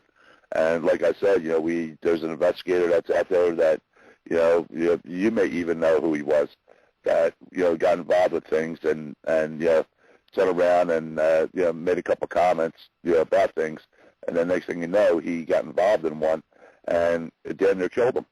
And you know, a fear factor came across onto him, and that, you know, I call him and says, Bill, you know, said, just relax, brother. You know, it happens. You know, don't think that it won't happen. It will happen. You know, when people say, I can't believe something can pick you up and slam you into a wall. I can't believe something can break your ribs. I can't believe something throw you down a set of steps. I can't believe that something picked up a pipe and smacked you in the back with it. You know, these are all things that have happened to me. It's happened to me. You know, yeah, I've been, you know, it's you know, it's things, you know, it's things like that you're going to get hurt. You know, and you better be prepared, and you better understand it. That, you know, it's not all Casper. You know, it's great to turn around and get a voice say, hi, how are you, flowers, and doing that kind of things. You know, it's nice to have this Casper type, you know, things going off onto it. And that's more prevalent than dealing with anything negative or evil. You know, unfortunately, you know, I'm not going to say unfortunately, but most of the nasty cases are the cases that I turn around and get. You know, because I know how to deal with them. I know how to handle them. You know, I have the mindset of going in and taking that battle on. I mean, I have no problem jumping into the front like that. Like I told Tracy, I told Dom, I said it would be nice to turn around and get a Casper type point where I don't have to, you know, get myself all beat up and banged up and charged up to sit down and have pleasant conversation. Right. And like, yeah, and there was nothing that you guys said that you know, were making it sound like everything is demonic. And what we're trying to do is, like, you know, we're not trying to come off as some you know, demonic, because it's not. And it's very few, very far between. Most of the time, and like Bill, I get contacted more for negative cases. And it just seems that's the way it happens. I get calls. I've gotten calls from, you know, I'm here in Pennsylvania at 3 in the morning from Iowa, you know, saying, I can't take a minute in this house anymore. This is happening. And I'm like, well, that's where we have the, you know, the NPA and stuff like that we try to find groups that will help people and are qualified to help people that need to be helped.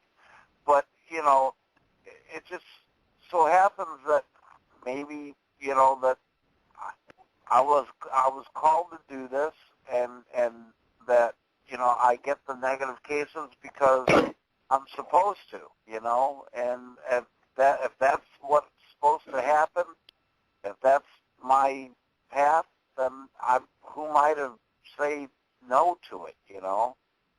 And I'm lucky that I've had somebody to teach me a lot of what I do, like Bill, you know, somebody like Bill to teach me a lot of what I know, and I've sat there and I've delved into the books and the you know, the different accounts and theologies and stuff like that. And it's you know, it's a matter of preparation. You just got to prepare for any eventuality. Makes sense. As we wrap up here, and any last words of advice for anyone out there in terms of that's going into investigating and just in general for investigators out there? And I'm not sure why I'm getting that weird feedback, so I apologize. I would say just be careful of what you're doing and realize that, you know, whatever you do, there's going to be a consequence, you know, and you don't want to be the type of people that are going to stir something up and then just leave people high and dry. Learn about what you're doing, learn about the possible effects of what you're doing and everything like that, and be there to help people. You got to realize the clients are why we're doing this, you know, and sure we want to learn about the scientific side of it and everything like that, and we want to be the first person to sit down with a ghost for an hour and interview them, you know, and everything like that, which would be fantastic. But you got to remember you're dealing with a lot of times frightened people that are at their last rope, and that's why they've finally made the call, and they've finally gotten a hold of you, and that's why you have to set an example for the entire paranormal community. You have to set, if you're going to start this and do this, you've got to commit to it and hold and try to be the sterling standard for people, you know, so they don't sit there and say, oh, well, I called this group and they were just, you know, jerks and goofing around and stuff like that. You know, you got to realize, it's, you know, you want to be the type of group that, you know, if you know, it's like I know Tracy's group, and I know, Matt, I know your group, and I know Bill's group.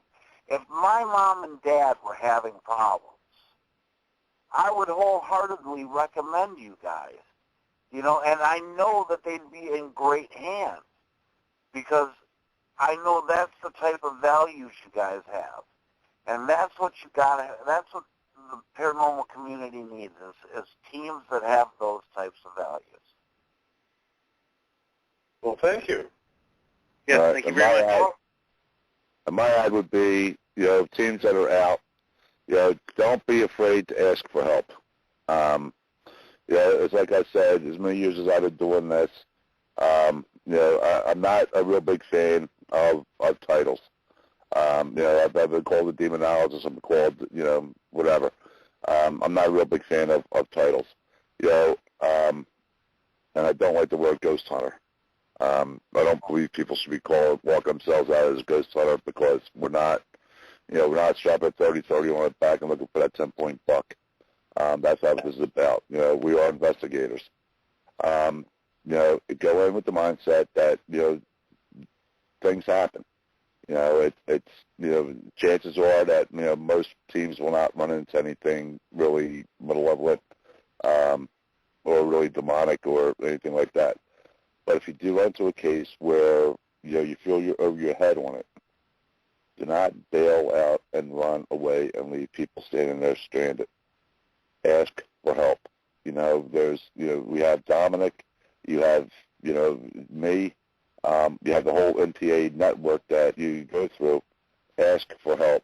The worst thing you can turn around and do is be the weekend warrior, go out, play around some house, stir something up, piss it off, leave, and say, well, I don't know what to do, and bail on something. Don't do it. That's what you're going to try to get into this for is, you know, the thrill of being a ghost hunter. Don't do it. Don't do it. Just don't do it, because all you're going to do is create more problems. Well, great advice, and thank you very much for coming on. I know we've gone a little long here, but I booked extra time because just as a Halloween treat, I was going to cover some old audio clips from past investigations for a little while here, see how long that goes. So Bill and Dominic, you're more than welcome to stay on with us, but I didn't want to impose on you the extra time, so I'll leave it up to you and your schedules here. But thank you very much for the feedback. I'm sorry, go ahead, sir. I'm sorry, Matt. I really appreciate being on. I love being on, and Tracy, it's great to talk to you again. Bill, it's been great to talk to you again. But I got to get up damn early o'clock tomorrow. So I'm going to take a skip out on you guys, and hey, happy Halloween, everybody. And like Bill said, that's a great point. Don't be afraid to ask for help if you don't know what to do, and don't just go off the cuff and just try something, because that could really backfire on you. But and let any of us know if you need help or have questions, and any of us would be happy to answer them. So you guys have a great night, and I will talk to you all soon. Thank you very much for having me on. Thank you very much. All Good right. night. All right, go ahead, Dominic. I want to hang good because I want to hear these. So if you don't mind, Okay. I'll just sit back on the side and check them out. Oh, no problem. And just for anyone, because I know we had some people who normally, because it's just this time of year, that normally don't listen in, just a little bit of advice. If you're home with your computer and you have access to headphones, it is always easier to hear on headphones, and probably second to that would be on your computer speakers, and the worst is on a phone. So your three people on the show here are at a disadvantage, or at least two. I at least know what I at least think I'm hearing. First one I'll bring up here. It's interesting. This was the one I had talked about earlier in the night where the lady was launched down the hallway. And this was one where this is the one where I said that if they were all like this, I probably would stop doing it just because this was a very stressful one. But, again, it was my first one that kind of fit into this kind of category.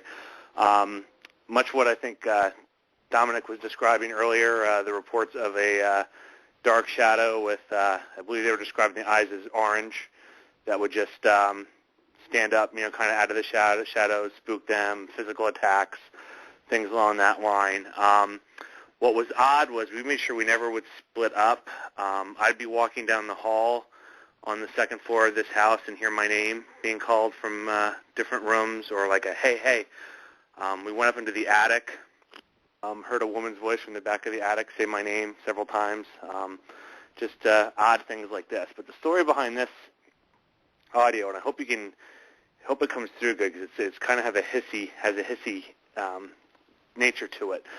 But what's interesting on this, I didn't realize until I heard the whole recording, there was a storm that hit right when we got there. And me and another member of my team went out to the car to get something. And another member of my team was in with the homeowner. And the homeowner said that she wants to make sure everybody takes their shoes off, because she wants to make sure no mud gets into the house, and the boys don't wipe their feet. Those boys, and she kept referring to us as the boys. Well, later on, the homeowner and the other member of our team went outside to have a smoke, and so me and the other guy on my team were sitting in the living room, and this recorder was in the kitchen, and I picked this up. Hopefully you guys can hear it. The drill I usually do from this is I will play it once the regular way, and then I'll either go up or down on volume depending on how it sounds. So here we go. It's got a very hissing nature to it, though, so see if you can make it out. I believe it's 3 words.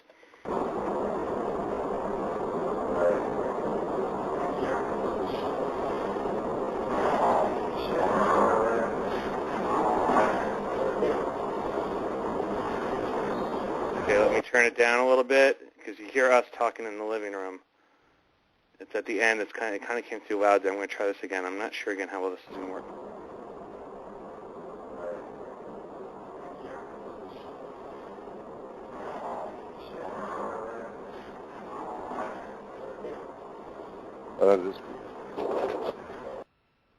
Tracy, can you make it out?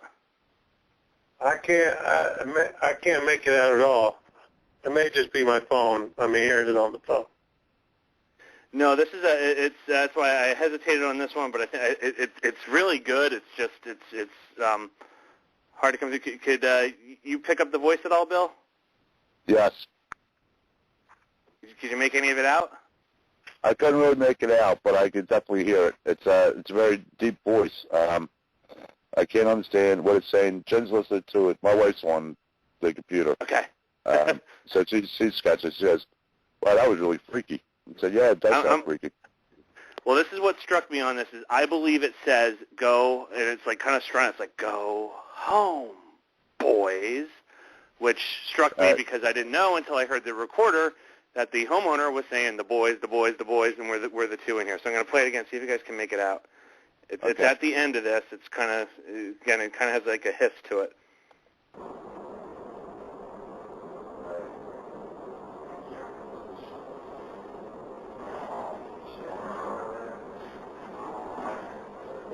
Yes. Yep. Yes, that's who said it that way. Definitely heard it. Yep, I got it now. One of the other weird things, I cannot prove anything to this. It was just odd. There were reports of this black figure kind of standing on the stairs and watching them. So, they'd just be like in the living room or something, and this thing would be at the stairs. So I just set one of the recorders on the stairs, and, we were there probably like 4 or 5 hours. There's about a 20-minute section, and I've never had this happen on any of my other investigations, where there is just this bizarre electrical interference noise. Let me ask you a question. Yeah. You said there's a black malevolent figure into it. When you talk about a black figure, are we talking shadow person? No, I did not see this. The way they were describing it was not the same as what I would call a shadow person. They were saying this was totally black, even if the room had light in it, and it had, I believe it was orange eyes. It's interesting. But this was one that, despite it was it was intense while we were there. I was certainly concerned that this may have been our first, one in this realm. Turned out that unlike some of these other ones I talked about, it resolved. They had somebody come out again, kind of aligned with their faith, and it ended. So I'm a little surprised. Another funny story about this is this was my biggest dude run moment because, again, intense feel in this place, stories of people getting attacked, this, total black figure. The family didn't tell me they had a black cat, so we're up in the one bedroom, and they're telling the clients telling us, or the homeowners telling us the stories about the place, and the cat, almost on cue, just comes out from under the bed real slow, like over my foot. I'm just seeing out of the corner of my eye this black thing coming out. Now I will say I didn't yell, I didn't do anything, but it's like my heart stopped for a second when I realized it was a cat. I was like, oh. So I'm sure the look on my face was something else. That's my biggest dude run moment. Again, I'll just go into the next one here. I'm just trying to get what I try to do here is just pick some that were just kind of in the freaky or creepy category. This was one that really surprised me. I was going through Spirit Box, and this again was a private home. Interesting claims here and things. What struck me, and hopefully this comes through, was this is a very low, almost like if somebody was trying to joke around like we do with our monster promos here with like a really low voice. Comes through very, very, very low voice. 2 words. One I think's one you can't say on regular radio. So see if this comes, if you guys can hear this. It's very low, but again, this is Spirit Box. There's going to be a lot of noise with it. I'm not sure how well this is going to work. Okay. All right, let me try turning it down. I could hear it, but I know what I'm listening for. Again, low voice, 2 words.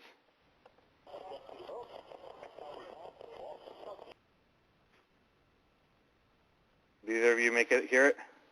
No. It sounded like I heard the F-bomb come through. What's the other word? Yeah, I think the word before it's weak.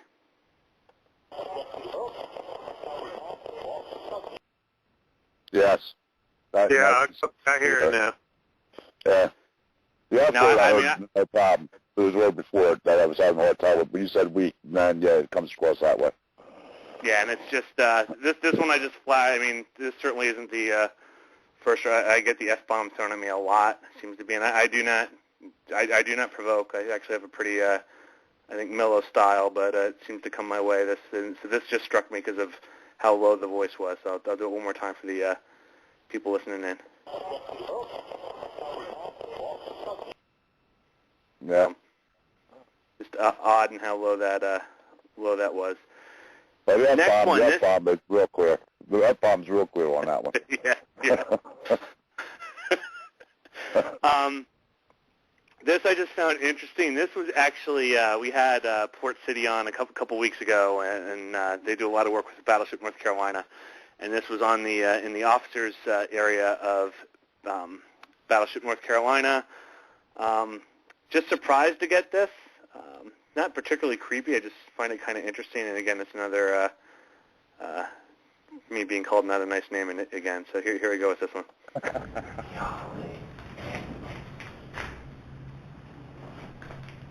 And again, that was pretty short, so let me do it again.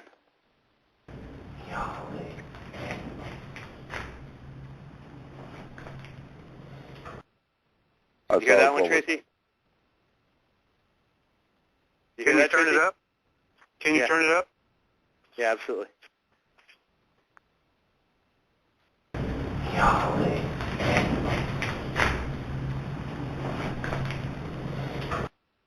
You can hear me walking towards the end. Those are my footsteps. But okay. Bill, could you hear that one? It sounded like, did I hear the word bitch in there? I actually thought it was, and audience out there, excuse it, but I actually, I think it says "get off of me, dick," is what I think. Okay, okay. Let me hear it again because it sounded more like it was the female dog. It very well could be. It's. Yeah, you can definitely hear it now. Yeah, that's how I heard it. So, and I'm not sure because you're hearing my footsteps at the end. I'm not sure. That could distort it either way, make it sound, more like the CH at the end or the K. I'm not sure. Right. So.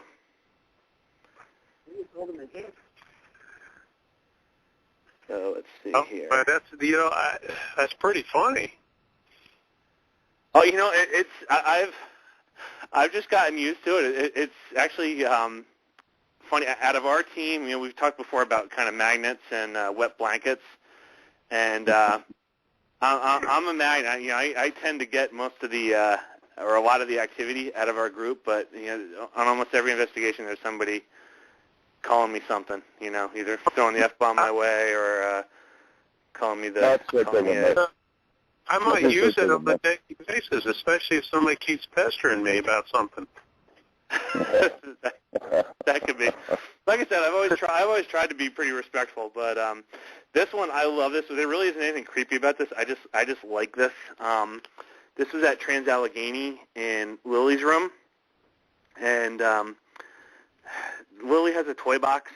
Copperhead got her a toy box in that room, and we had a whole bunch of meters near the toys. I mean, this was a public, so there's other people in Lily's room with me while we were doing this. And so I told somebody that was over by the toy box to go ahead and get a toy out. Well, every time he touched the toy box, the meters went off around the toy box. Well, little did I know, we got a reaction when I asked him to get the toy out. So see if you can hear what sounds like what I would say a child freaking out over somebody touching their toy. So here we go. Get a toy out. What's that? Yeah. I'll do it again, turning it down. Again, it's just like a hey, but it's... Get a toy out. What's that? Yeah, you can hear it.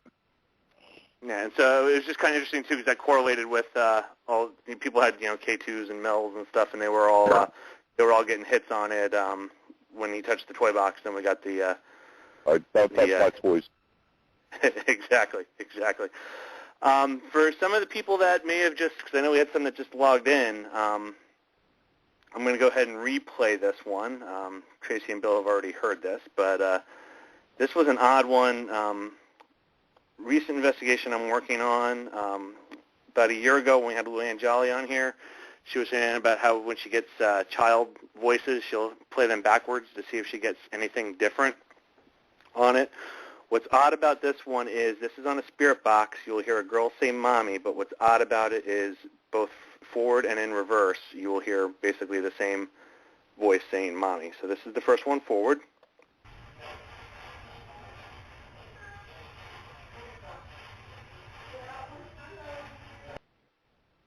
And then this is the same one backwards.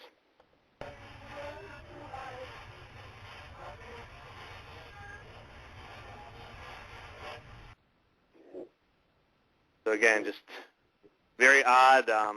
Can't explain it. Not that I. Go ahead, sir, I'm sorry. It's chills again. It's like the chills on my arm again. Listen to it. Yeah, that one is really creepy. It's weird. I say some other ones that I have from this is very, very odd. I got that same voice going, yoo-hoo, excuse me, and I got the pumpernickel, where's the bread, and we've got a couple other mommies that I've recorded from there, but that's the only one that was the same frontwards and backwards. So just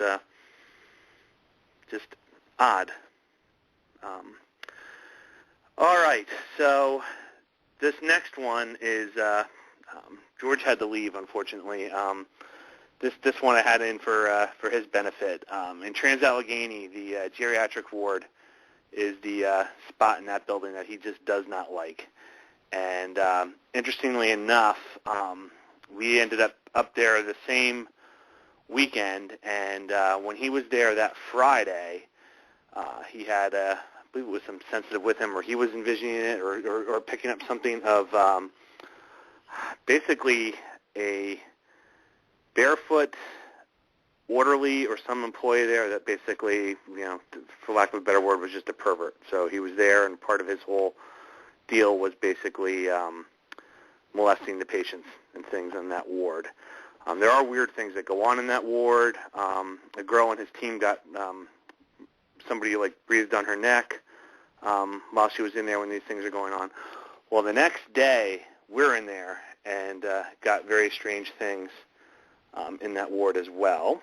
And when we were leaving, we recorded this, which I thought was pretty interesting based on what George got the day before. So there's a lot to this. So I'll play it a couple times if we need to.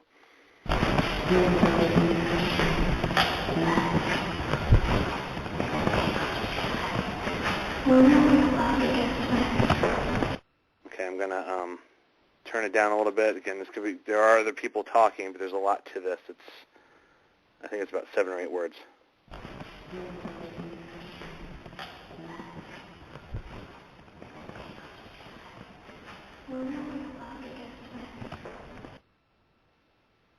Tracy, could you make any of that out? No, I can't make any of that. I can hear it. I can't make it out, though. Same thing with me. How about you? Okay. That's the thing. I can make it out. Yeah, this is going to be hard on that. I'm going to try turning it up a little bit, so a little warning for everybody out there. Listen for, and I didn't get, George helped me figure this one out, but listen for, hey, little slut, you love to get spanked. And so the little slut's probably the softest of it, but just see if you can make it out.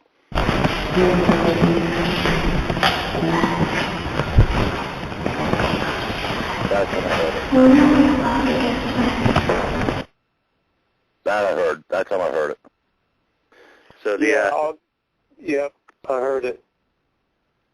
Yeah, I don't even know it's there. I'm having a hard time hearing the little slut part of it, but it's in there. So I heard the little slut part. All right, I have a request to play that one more time. So here we go.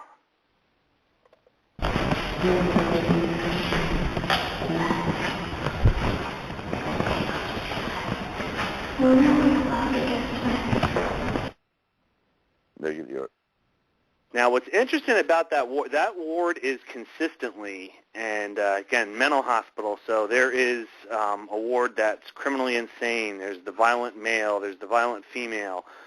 This ward is consistently reported by people about being the one that they're the most uncomfortable in, and it is basically geriatrics and the geriatric ward. Now, granted, the use has changed over time, so who knows, and it doesn't mean that they're locked into a certain location, but it is odd that that's the one that a lot of people report feeling the most uncomfortable in, and it's just interesting getting these EVPs here. Now, this isn't the last one. This is the second to last one. This one isn't particularly creepy, but Tracy, you probably heard this one already, because I've played this one a lot. This is probably my favorite EVP, but Jeff's on the chat room saying there's a lot going on in that last one. Well, nothing like this one.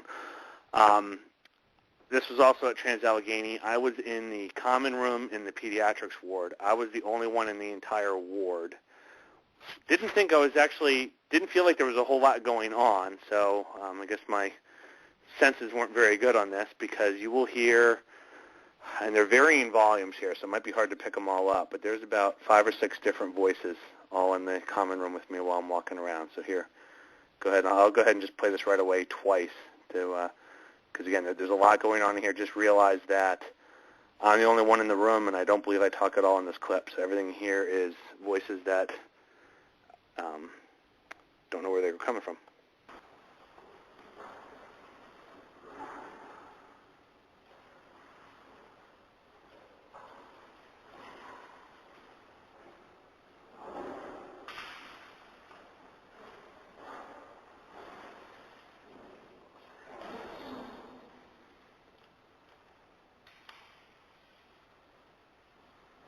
All right, I'm going to play it a little bit louder. Now, the other noises that you will hear in here, other than the voices, is you do hear me walking, and you hear me at the very end turn my flashlight on. But go ahead and play this again. I turned the volume up, so anyone with headphones, just be ready.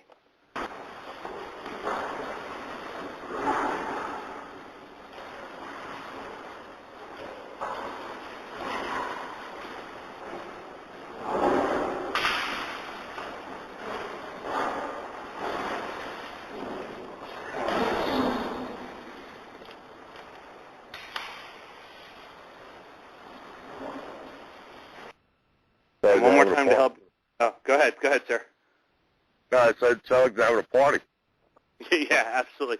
I'm going to play it again to hear, so you guys can try to make this out. I've listened to this so many times.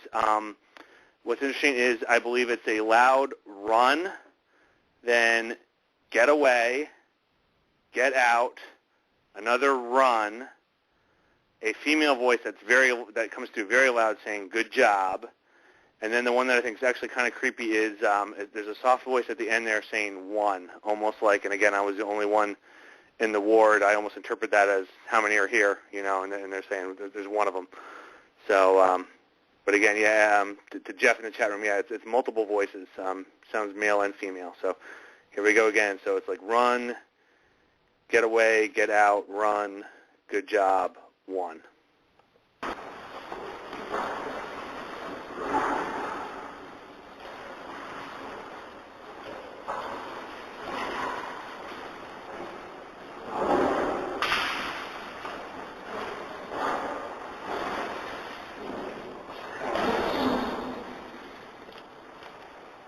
Good job. And then that one's at the very end. So now that was one of my. I've been to that location a ton of times, and I was hoping to get something like that again. This was in one of my very early investigations there. I've never been able to capture something like that since.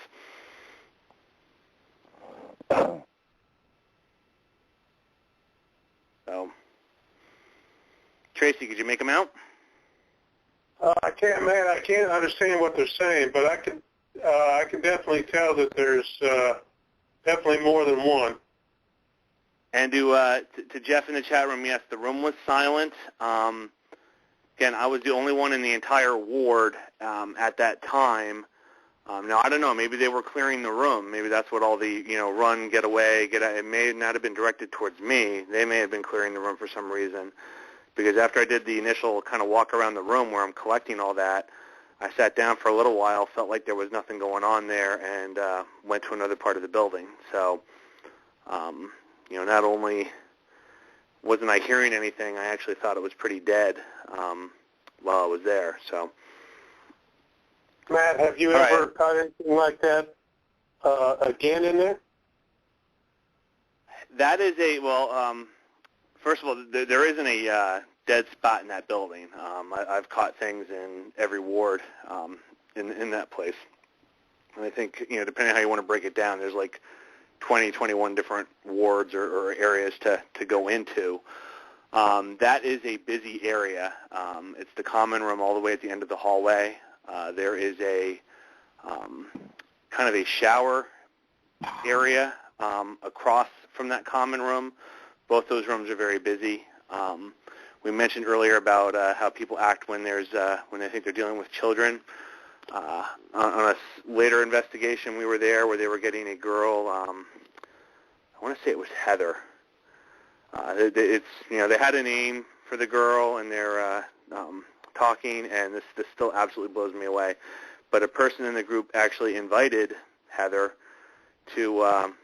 It was something like, "Heather, sweetie, if you want to follow me around, feel free to take my hand and follow me around the building if you're lonely." And I'm like thinking to myself, I'm like, first of all, we have no idea what Heather is, and second of all, for all I know, that was a couple of years ago, and Heather could still be with that person. I mean, it's just amazing to me when people let their guards down when they think they're dealing with kids. So, but anyway, this is the last one I loaded up here for the night. So, but I tried to pick one that at least made the hair on my my neck stand up on this one. And this is at St. Albans in Virginia.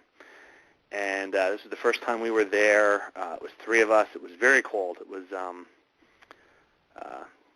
even very cold for this part of the country. And we were up in what we were calling it the suicide floor, but basically it was a woman's ward, and there were 3 confirmed suicides in the one bathroom and 1 confirmed in the other. Now, what was odd about this was, and we've been there 2 other times, and this has never happened since, when we were up there, you would hear basically what sounded like the faucets turning in both of the bathrooms. You just hear, best way I can describe it is just if you have like a rusty old faucet and you turn it, it's that kind of squeaking sound. And we kept hearing it. Now, it was 2 boys and, or I should say 2 guys, me and another guy, and 1 female in the hallway. I don't know who this was directed towards, but I don't know. I just think it's pretty creepy. So I'm just going to go ahead and play it, see if you guys can make any of it out, and we'll build it up from there.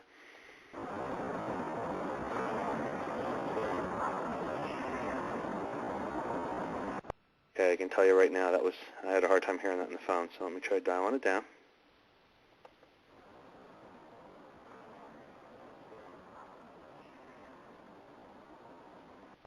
And now I'll try turning it up.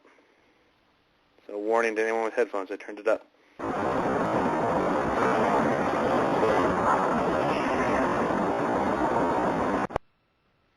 Okay, so I'm going to say ahead of time, I know this is kind of a tough one, so could either of you make out anything on that or even hear any voice on that one? Okay. I do hear the voice, but I can't make it out. Okay. I'm going to try this again, but what I believe it says, again, it's easier to hear not on the phone, and this is what creeped me out about it. I believe it is a female voice, and I believe it says, "Make them leave, we want you." And so you should be able to at least hear the "we want you" at the end, and "make them leave" a little softer. Here we go.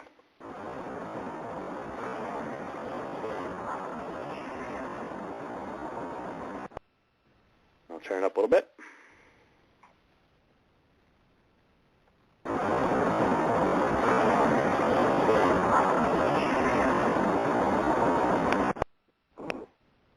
I'm hearing on the phone the "we want you" better. I'm not, the "make them leave" isn't coming through one. Yeah, you can definitely hear "we want you." Yeah.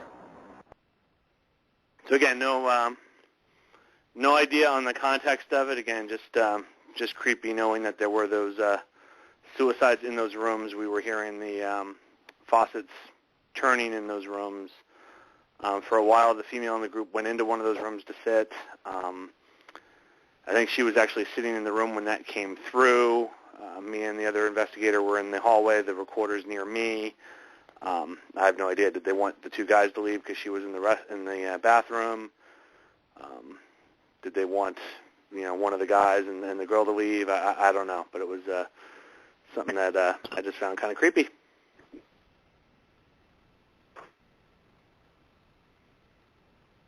Those were great. Well, I hope everybody enjoyed it. Again, just kind of a little Halloween bonus here. I thought I'd go ahead and add those in and run a little long tonight because of the holiday. And so again, I hope everybody enjoyed it. And I know, Tracy, we've talked in the past about maybe working some more of these in every now and then into some of the shows. So hopefully we'll build on that going forward. That'd be awesome. Awesome. Well, Bill, I really appreciate you coming on tonight, and I appreciate you sticking around to check out these clips. Yeah, it was an awesome time. I always have a good time. And I definitely need to get in touch with you. I'm sorry? I said it's an awesome time. I always enjoy this. Oh, awesome. Well, thank you, and I'll get in touch with Dominic and get or Tracy and get how to get in touch with you and send you some more of the information on that case I'm working on, because I would certainly appreciate some insight. Not a problem. Okay, I'm going to call it a night. I got to get up early myself tomorrow. All right, Tracy. All right, have a blast, my buddy. All right, buddy. You too, Bill. All right. Good night, guys. Good night. Thank you very much. All right, Tracy. Well, thank you for hanging on with me late tonight. Oh, you're welcome, buddy. And we're going to round out the evening, and we will see you all next Sunday. Between now and then, have a happy and safe Halloween, everyone. Kind of ending the theme here. I'll end with a kind of creepy song. So good night, everyone. All right, good night, Matt. Good night.